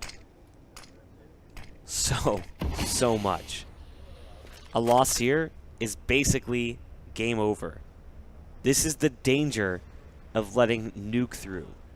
This is potentially that confidence from Rise. They're like, we're a team, they're a pug. We don't have to worry about Nuke. It's not going to be a problem. I would love to see the bans and picks, just so I could understand how this one kind of came to be. Obviously, it's a BO5, so there's only going to be 2 maps removed from plays. But if they weren't good on Nuke, maybe it's something you get thrown away early. But at the same time, you're playing a pug, so maybe they remove Cash. Maybe they remove the map they think they'd be better on it. Maybe they didn't pay close attention to how they played Nuke earlier today and to see the fact that they are decent on this map. Into the site they go as VSA and Ace are going to get 2 quick kills, so they're not done yet. They're not out of this one yet. Like we said, it is very CT-sided, but 10 straight rounds just to tie things up seems quite difficult for them to achieve. Brax is going to do a little bit of damage here, peeking in for Mini. So it's at least around, I don't know who wooed there. I think that was Janji on the end. But right now they don't really have a whole lot to woo about. No. One woo will suffice for the time being. 9 rounds to go to tie this up. Unfortunately for Rise Nation, they had a chance coming into this second half had they gotten these rounds on the board early, but Onage then re-secure themselves an even further lead. And when we think of the names on that team, there are a collection of playmakers on board. It's only going to take 1 or 2 big plays to seal this entire tournament. This round made difficult, seeing as the purchase only allowed the double AK. However, a nice coupling of utility. Yet again, a blanket of suspense has fallen upon us. Ooh, wow. Moose deletes Brax off of the top of Twinkie. Dazzle with the parkour falls within the windowsill, and he is on the hunt, just trying to find Whitmer. Whitmer fixated through the door, gets wary of his backside, and executes Janji up close, attempts the double dig, but Dazzle will take him. And Rise Nation finds 6, yet again, another round to their names.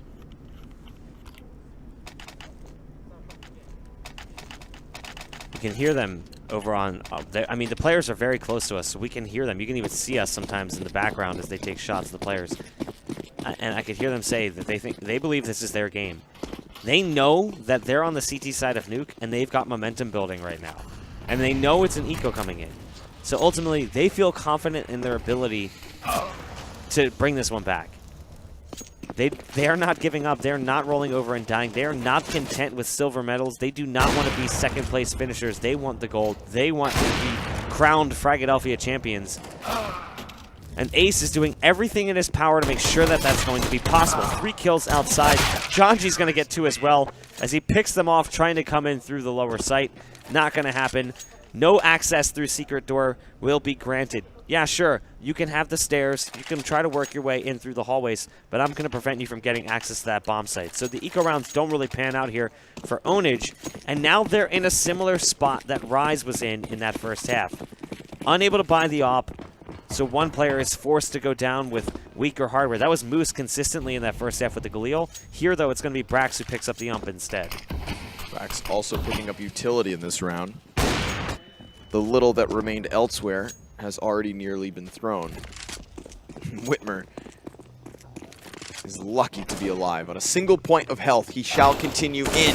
It's Moose to execute Mitch first and foremost. The repeat takes 3, and that's a solid hold from below. Janji with a 4th frag leaves Brax all alone, and that utility means nothing when you have no teammates by your side.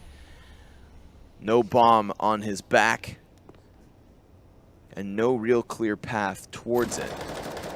Opens the door, and there's a man up close, but Brax has a lot of time to play with. And these kinds of moments scare me because we know that his individual skill is so high. He executes the next, and Near takes 0 damage for it. Pop flash high will allow the exit in. Again, he has no bomb, but you can start to see the CTs scuttle all around. And still, every single one of them is separate. There you go. Finally, the kill comes in there from Ace. So the buy round doesn't really work. It should be pistol armor coming in here from the side of Onage. So, I mean, it's not like they're far off from this one at this point. They're inching their way towards double digits. So now they're at 14-8. Here's the pistol armor buy that we expected. The next round will be pretty boosted for Onage. It should include an AWP for Whitmer and AKs across the board with full utility. That's when they'll be tested most. But winning that again forces a pistol armor again. So you can kind of see how the pattern will develop. Good hold on Ramp Room right now from the CT side. Again, it comes down to 1. So these rounds are an absolute turnaround from what we've seen in the past from Rise on this map. Almost, a full survival rate, only losing 1 player. At that point, it was 1v5. So this is really looking good for Rise. It's helping them build up money. It's helping them put themselves in a position where if they do eventually surrender that 15th round, they'll still have money afterwards to buy up again.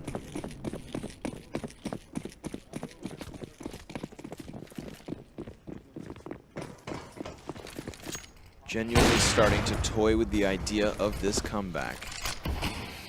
But I'll reiterate, it's only going to take 1 or 2 big plays to seal the deal. Onage have done such a good job so far in this match that they've secured themselves a lot of buffer to play with. They've also secured themselves guns for this one, a much healthier buy with utility and full hardware on all 5 players. Braxton to the op. Minute 10 on the clock, and Moose tucked away towards the B site. So already preemptively positioning themselves to try and hang on to this, not forcing the fight on the outer yard, but rather allowing those T's to get closer. Even Ace has a bit of an off angle towards the ramp here. He's hoping that somebody just lurks their way in. And on multiple occasions, we actually saw BMC give up this ramp side and then watched Onage creep their way forward. So this is a great position from Ace. It drops the bomb in the process. He reads this like a book. But then there's the man already posted. That's Brax. And he does duel back. It's Mitch with the next one. That's on to Jonji. Now one side is sectioned off. However, they push regardless. 30 seconds to go off of. Moose feels the heat and he needs to retreat. 17 HP is all that remains as now the bomb is planted. Bomb goes down. Brax has actually spotted one towards ramp. That's in through decon room comes Dazzle. That's the advantage they needed to try to make this retake possible. Smoke's going to go down on the bomb. Brax misses another shot. These are rare misses here. Nades and Molly's landing on his feet. He's going to stand out there and take the shots, but he dies in the end, and they stick the bomb. Caboose has no idea it's even happening. All of the nades, flashes, smokes, mollies that had been thrown kind of right in a small chunk kept them from being able to properly hear the bomb. Likely on top of that, the team comms there as his teammate is burning alive. Big round, because in my opinion, Rise Nation needed to hit double digits before they could sacrifice a single one.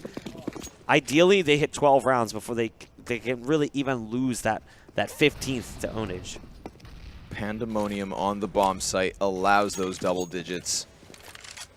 And all of a sudden, this starts to feel that much more real.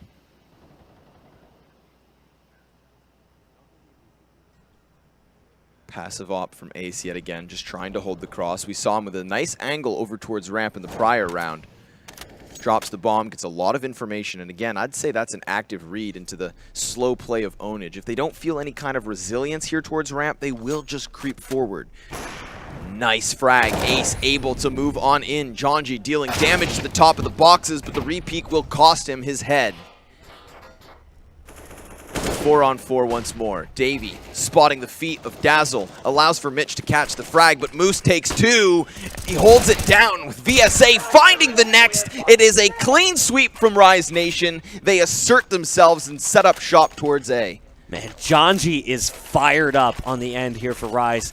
He's single-handedly trying to raise morale with his energy right now, and it seems to be working. Rise is clawing their way back into this game. It's now 14-11. They're only down 3 rounds, and this is just a testament to Nuke. We said it. It didn't matter how bad that first half scoreline was. They could still bring this one back. Losing the pistol, yeah, that really sucked and made things a lot harder. But here comes that eco, and these were the rounds that they found success on Train, and you can see it sort of happening here. It comes down to 2, but they bring it to 2.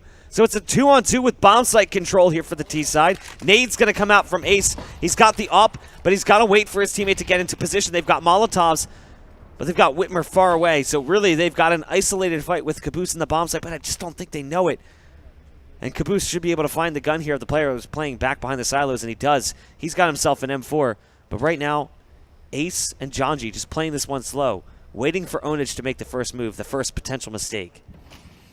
They are still going to try to double in on this. The bomb to be planted to the other side, and that is damage dealt. The M4 providing cover, the fire providing damage, but Jonji still gets out. He's up close, he sprays, and it connects for damage done. The sidearm of Ace is now in hand, and the AK is not going to happen. There we have it. The USP prevails. And another round to the name of Rise Nation. How on earth did Jonji get past that Molotov without taking damage? I mean, he was like right on the edge of the flames with 9 HP, and he just kept on barreling through. He knew like he had to move. He didn't have a choice. Even though he doesn't get that kill, he's the reason they win that round. in that 2v2 because he gets the first kill and he does so much damage to the second that he makes it possible for Ace to, you know, put the AWP on his shoulder and go with the pistol. A much more reliable approach. If he goes with the AWP and he misses one shot, that's it. It's over. He's out in no man's land. So here we come again. It's a fast play inner. They're trying to do it with rifles, trying to repeat the success they found with their Tech 9s. And as of right now, it's kind of working. But again, Rise Nation end up on top of the duels. The bomb's going to fall. This will be a 13th round for Rise. They are now within 1 round of tying this game up.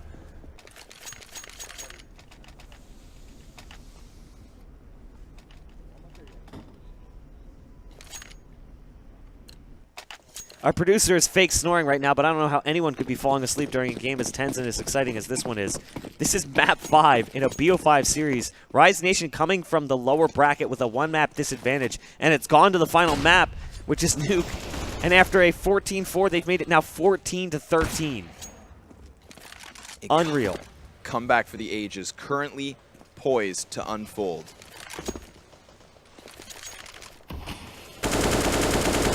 Now that sheer aggression we see in those last 2 rounds has immediately been replaced with the more passive setups that started this T side off.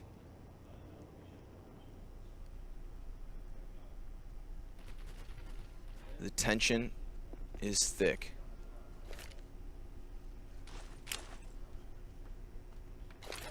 Over towards ramp is where Onage will start to play into. Now, we've seen Jonji in this position. This time it's Ace with that AWP. He needs to connect the shot, but he doesn't. The man slips through. The follow-up frag is found, and then he falls back down. Repositions. And watches the slider door as all of a sudden Onage pumped the brakes. Sure, they've lost a man, but at least they've gained control of ramp. And from here, they can reevaluate their options.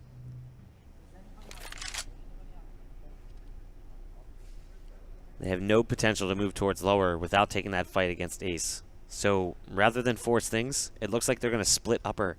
They've kept the 5-man Mitch back towards hell, but look at this. Jonji's going to pick up 2 kills. That is huge. Jonji with a 3rd. It's down to Mitch, the lurk player who was intended to come up through heaven. They had the greatest setup to go back to that inner site after losing a player.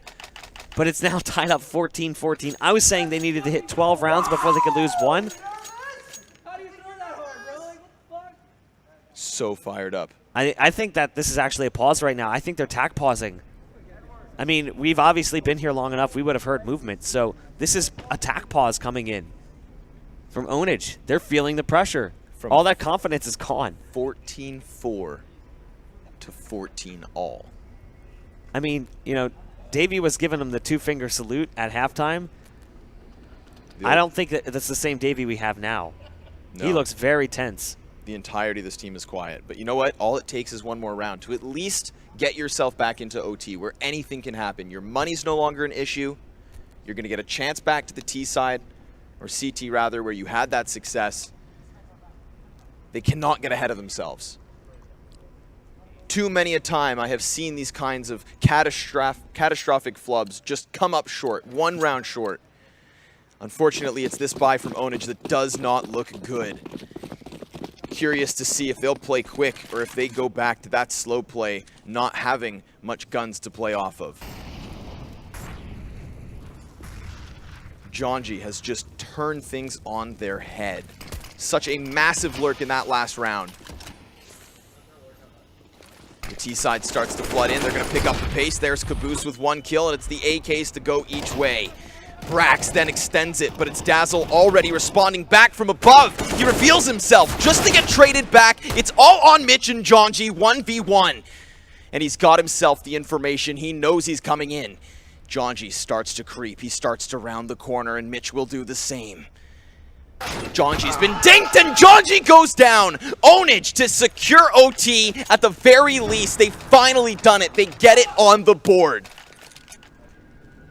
After all that,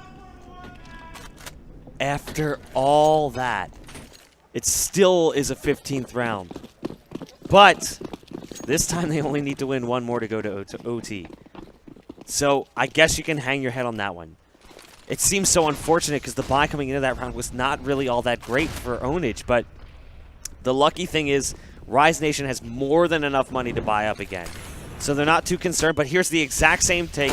It's picture perfect, but it's not working out, actually. They're losing bodies here. Again, that player on top of the rafters is the key to the round. It's going to come down to Brax. It's a 1 versus 2, and it's money versus overtime. First place or a continuation of play here on Nuke. Brax has got the molly, and we've seen him win these situations in the past, but that is absolutely huge. Rise just brought it back from a 14-4 to a 15-15 overtime. There's actually a scenario where they could have won this game. Unbelievable. They could have easily won, but they are amazed, I'm sure, with themselves that they're actually able to even get OT. There's no shame in this. The fact of the matter is, from 14-4 even to overtime, sure, you could have won, but you can't let that get in your head because now it's a fresh start. OT1 is upon us. And it features an op on ace. The 5 Kalashnikovs to the T side. And obviously, it's on this half that Onage have struggled, winning only 1 round in a very long string of victories from Rise Nation. This entire series started off looking like it was just going to be Rise winning this easily. Like, Rise came into that first map, dynamite. Second map, easy. Wasn't even hard. So they were at a 2-1 because Onage came in from the upper bracket. They needed to win 1 more map and went to Train. And we thought, okay, well, this is where things end. Like, Rise is looking really good on the first 2 maps. We go to a team-centric map like Train, over and done with. But not the case. Onage was able to take that one, and we ended up here. We ended up on Nuke, and now we've ended up in overtime. It's MR310K in case you're unfamiliar with the format. That means 3 rounds on each side, $10,000. If you stay on the side, you finished on the floor. Here comes the take into this inner sight. Look at the work being done by Caboose, but again, another close situation. Davey, oh my God, Davey almost killed his teammate. Mitch was behind the vent, and Davey was full white. He saw something, and he just opened fire instinctively. That could have been massive.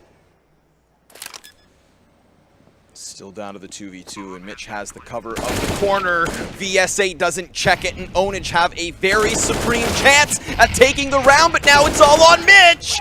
And he's able to secure it. So Onage, in all of that time, only win a single round to the T side, and the opening one in OT goes their way.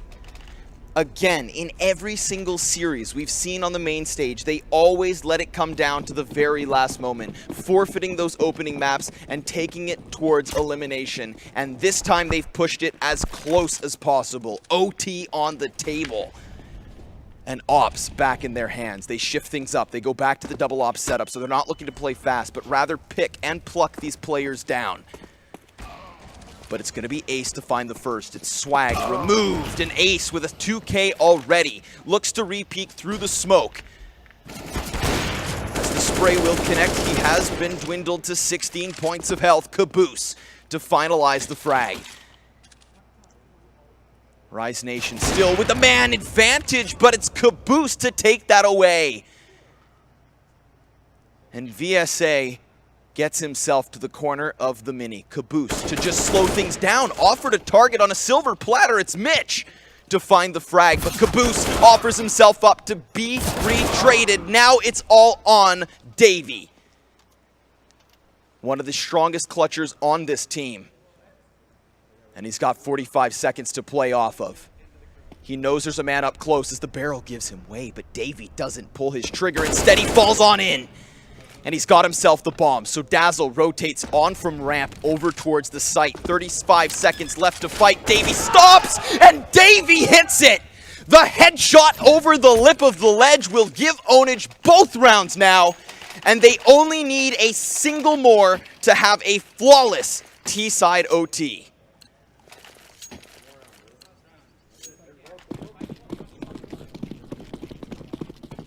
Rise Nation now working with a scout, pistols, and an ump. Not exactly a fantastic loadout on your CT side. Onage obviously has the advantage with the AKs. And ouch, that's not exactly what they wanted. Dazzle just catches a bullet to the dome. I don't even know where that came from. He's just sitting in hut, minding his own business, and then he gets shot in the head. Dazzle's now dead, and the man advantage goes the way of Ownage yet again here, who looks like they want to 3-0 this one right from the get-go. Ace, doing what he's been doing all game long, picks up a kill on the Scout. It's a scoped rifle. It doesn't matter what the variant is. He seems to be successful with scope, op, or God forbid you give him the Scar 20. I would love to see what that man could do. The old dirty Dak Dak. There's the spray from Davey. He'll catch Ace in the open. That's the one primary now removed, but Caboose able to hold on to the cross, finding the first and second. Double headshots connect and leaves only Jonji, the man who made that comeback happen near single-handedly. But this would be a whole other level. It's unthinkable.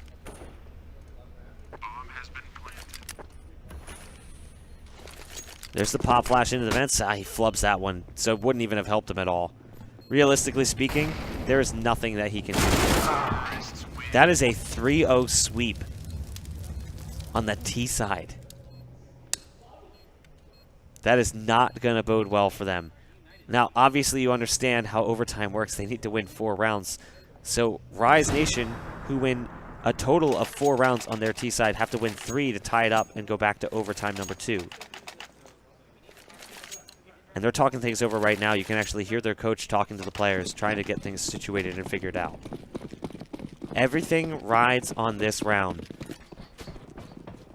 And it will be the op in the hands of Whitmer and for Ace.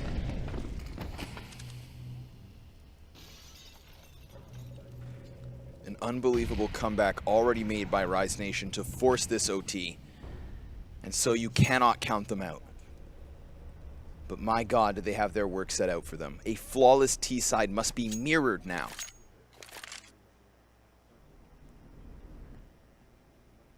Very tight angles being held here by both Brax and Davey.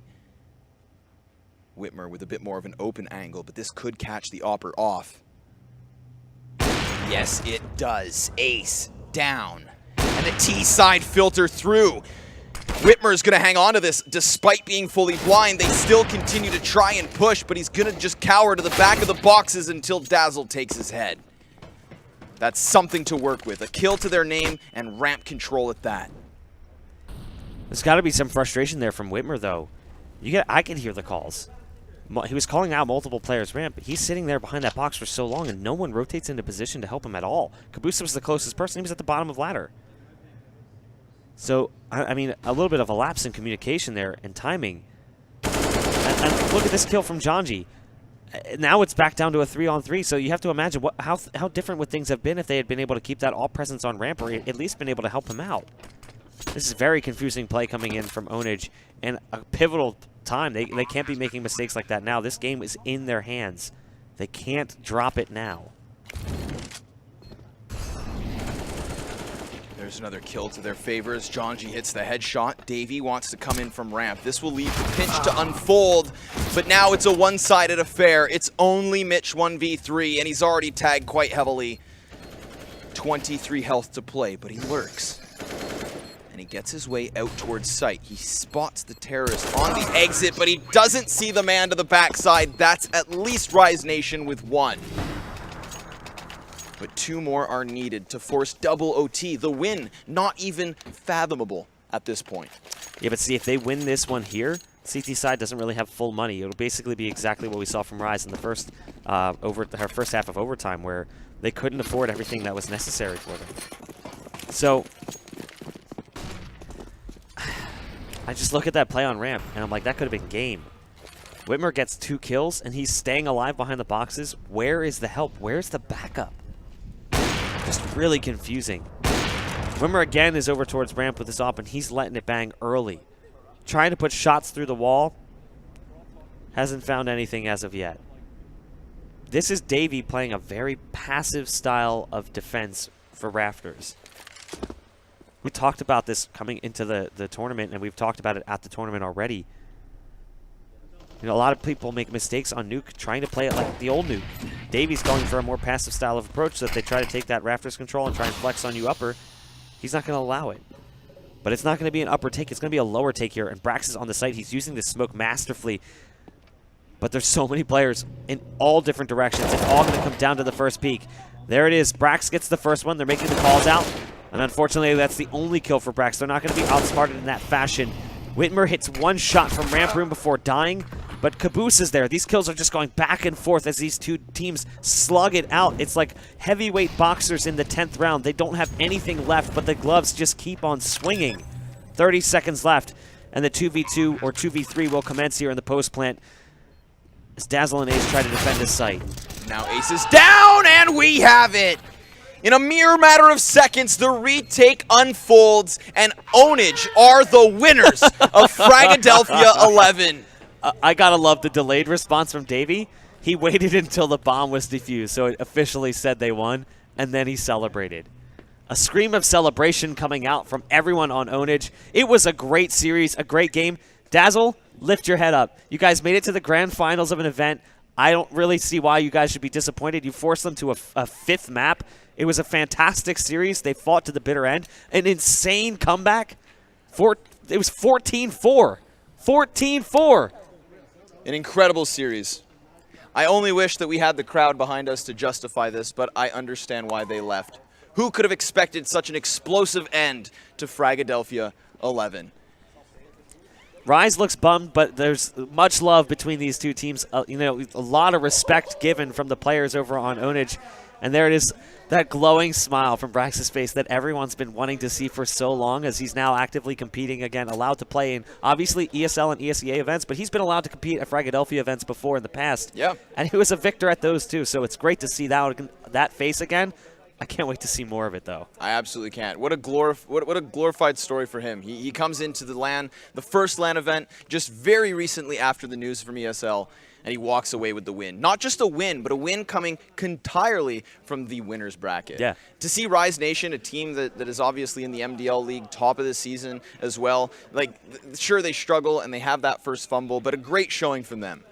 I mean, honestly, to take players that have such individual skill, like those on Ownage, to a fifth map, to have those first two super convincing wins as well. I mean, again, every single time Ownage was on stage, it was down to the wire, and it could not have been closer. And then it's just a testament to the fact that this team's a work in progress. Like, you can't just take a team overnight and make it successful. So, like, they have a pretty decent map pool, obviously, because we saw them dominate in those first two maps. And then it comes down to Nuke, and it just gets really interesting. I thought they were going to win it. I didn't think that was going to overtime. I thought they had it. I thought at 14-14 that it was game. I thought they were going to crush that site.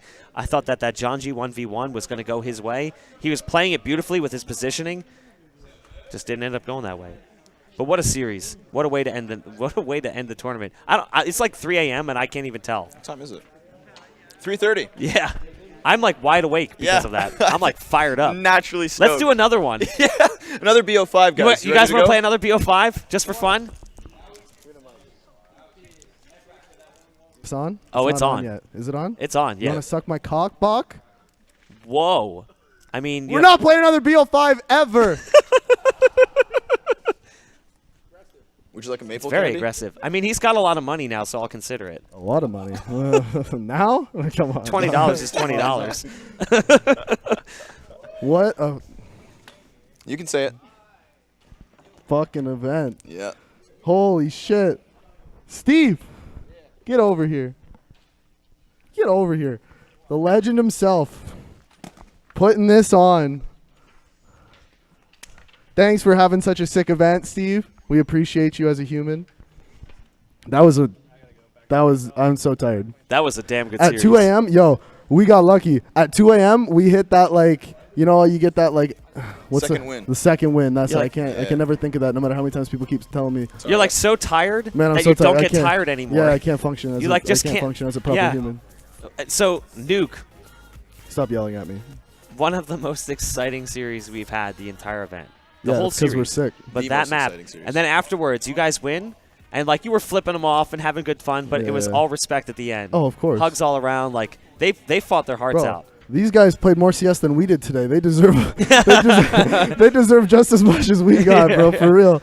Those guys are grinders, man. They did after playing all that CS to do the 14-4 comeback on shit, man. I mean, I was saying it on stream. over and over. Every single time you guys are on stage, man, you gave up that first map. Oh yeah, always. BO3s, you lose Mirage convincingly. Like you guys get get dumpstered. You know, it doesn't make sense. All of us like Mirage, but we're just awful at it. It's like I don't know why. It's almost like only when the pressure's on, you guys kind of step up to that like extra level, right? You guys are able to unlock that ability. Yeah, it's weird because like I don't think about it like that, but that if from looking at it from an outside point of view, that looks like exactly what happened. But like from inside the team, like it doesn't feel like anything changes. It's just like, oh, lost map 1 again. All right, I guess we'll keep going. Like that's like that's weird. I'm too tired. I was gonna say I actually have you painted as my MVP for the tournament, man. You're so adorable. You had crazy amounts of play. He's trying to get a blowjob. No, not at all. Not at all, man. Dude, Look at yesterday. Yesterday versus who was it? I wish I wasn't tired as well, so I can recall. Man, it's but too much. BO3 map 2 and map 3, you top frag both times. I mean, yeah, but I played real bad today earlier. Against these guys earlier, I played awful. I mean, even as of late, like I'm talking like say MDL season with E United last time. When you Does had that that count, stint, though? it does. It That's does in my premier. eyes, like, man. it's just a stat. But pad. you proved yourself as being one of like the top fraggers of the division. Statistically, you were within the top 5 for the entire season. Yeah, but that's not impressive. I'm gonna step into a time machine a bit. Win Outland. Against Luminosity. Yeah. And they tried to knife you, and then you won like 3 more rounds single-handedly. You won a 1v5 because they got overconfident. I think that was my best event ever. I think at that event. They did the stats for that event, and your stats were insane for that event. I remember that event. Yeah, that was a fun event. Actually, after that event, I was like, I don't understand how Davey isn't on a better team. What do you mean? Well, you don't ever talk shit about my team. I mean, you don't know me like that. I mean, like a pro level caliber team. I was on a pro level caliber team at that time. We were getting paid $1,000 a month. When are you coming back? None of your business. We need more Davey stickers. I'm coming back. You don't know where, but I'm coming back. All right, I'm ready for it. Yeah, we need more Davey stickers. I agree. I need lots more Davey stickers. Yeah. I think we should probably let you go, though. You look exhausted. Yeah. Go celebrate with your team. No. No, you don't like them? Go celebrate I alone. like them. I'm just. You want to celebrate solo? I got an early flight, though. Oh, that's a real bummer. Feels bad, man. That's a real bummer. Well, maybe you should just stay awake then. I've done that before, and then like I get to the airport, and I just feel like I want to throw up. Yeah, I've you know exactly what I'm talking about. I know what you're talking about. And I don't know why either. Like, if you pull an all-nighter, like, at home, like, that doesn't happen. But then as soon as you're about to fly, it's like, but your body's like, fuck you, dude. Like, you're sick now. The nerves hit you, and you you want to eat, but you know you can't because you're going to get sick, and you smell the airline food when you get on the plane. You're like, my God, this is going to be the worst. It's the worst. Yeah, I've been there. It's the worst. And then, like, these guys are talking about going to get drunk. Sean wants to go drink, bro. That's because he doesn't got a flight. He just drives home tomorrow whenever he's feeling better. He's like, yo, let's go get wasted. I'm like, nah. And he's like, you're a pussy. I'm like, yeah. Anyway. Stop yelling at me. We're not yelling at you. All right. Yeah, go ahead. You can do the final sponsor shout-outs. This is like your thing, right? Yeah, you think so? Yeah. All right. We got this. We'll do it. So before we get into the particular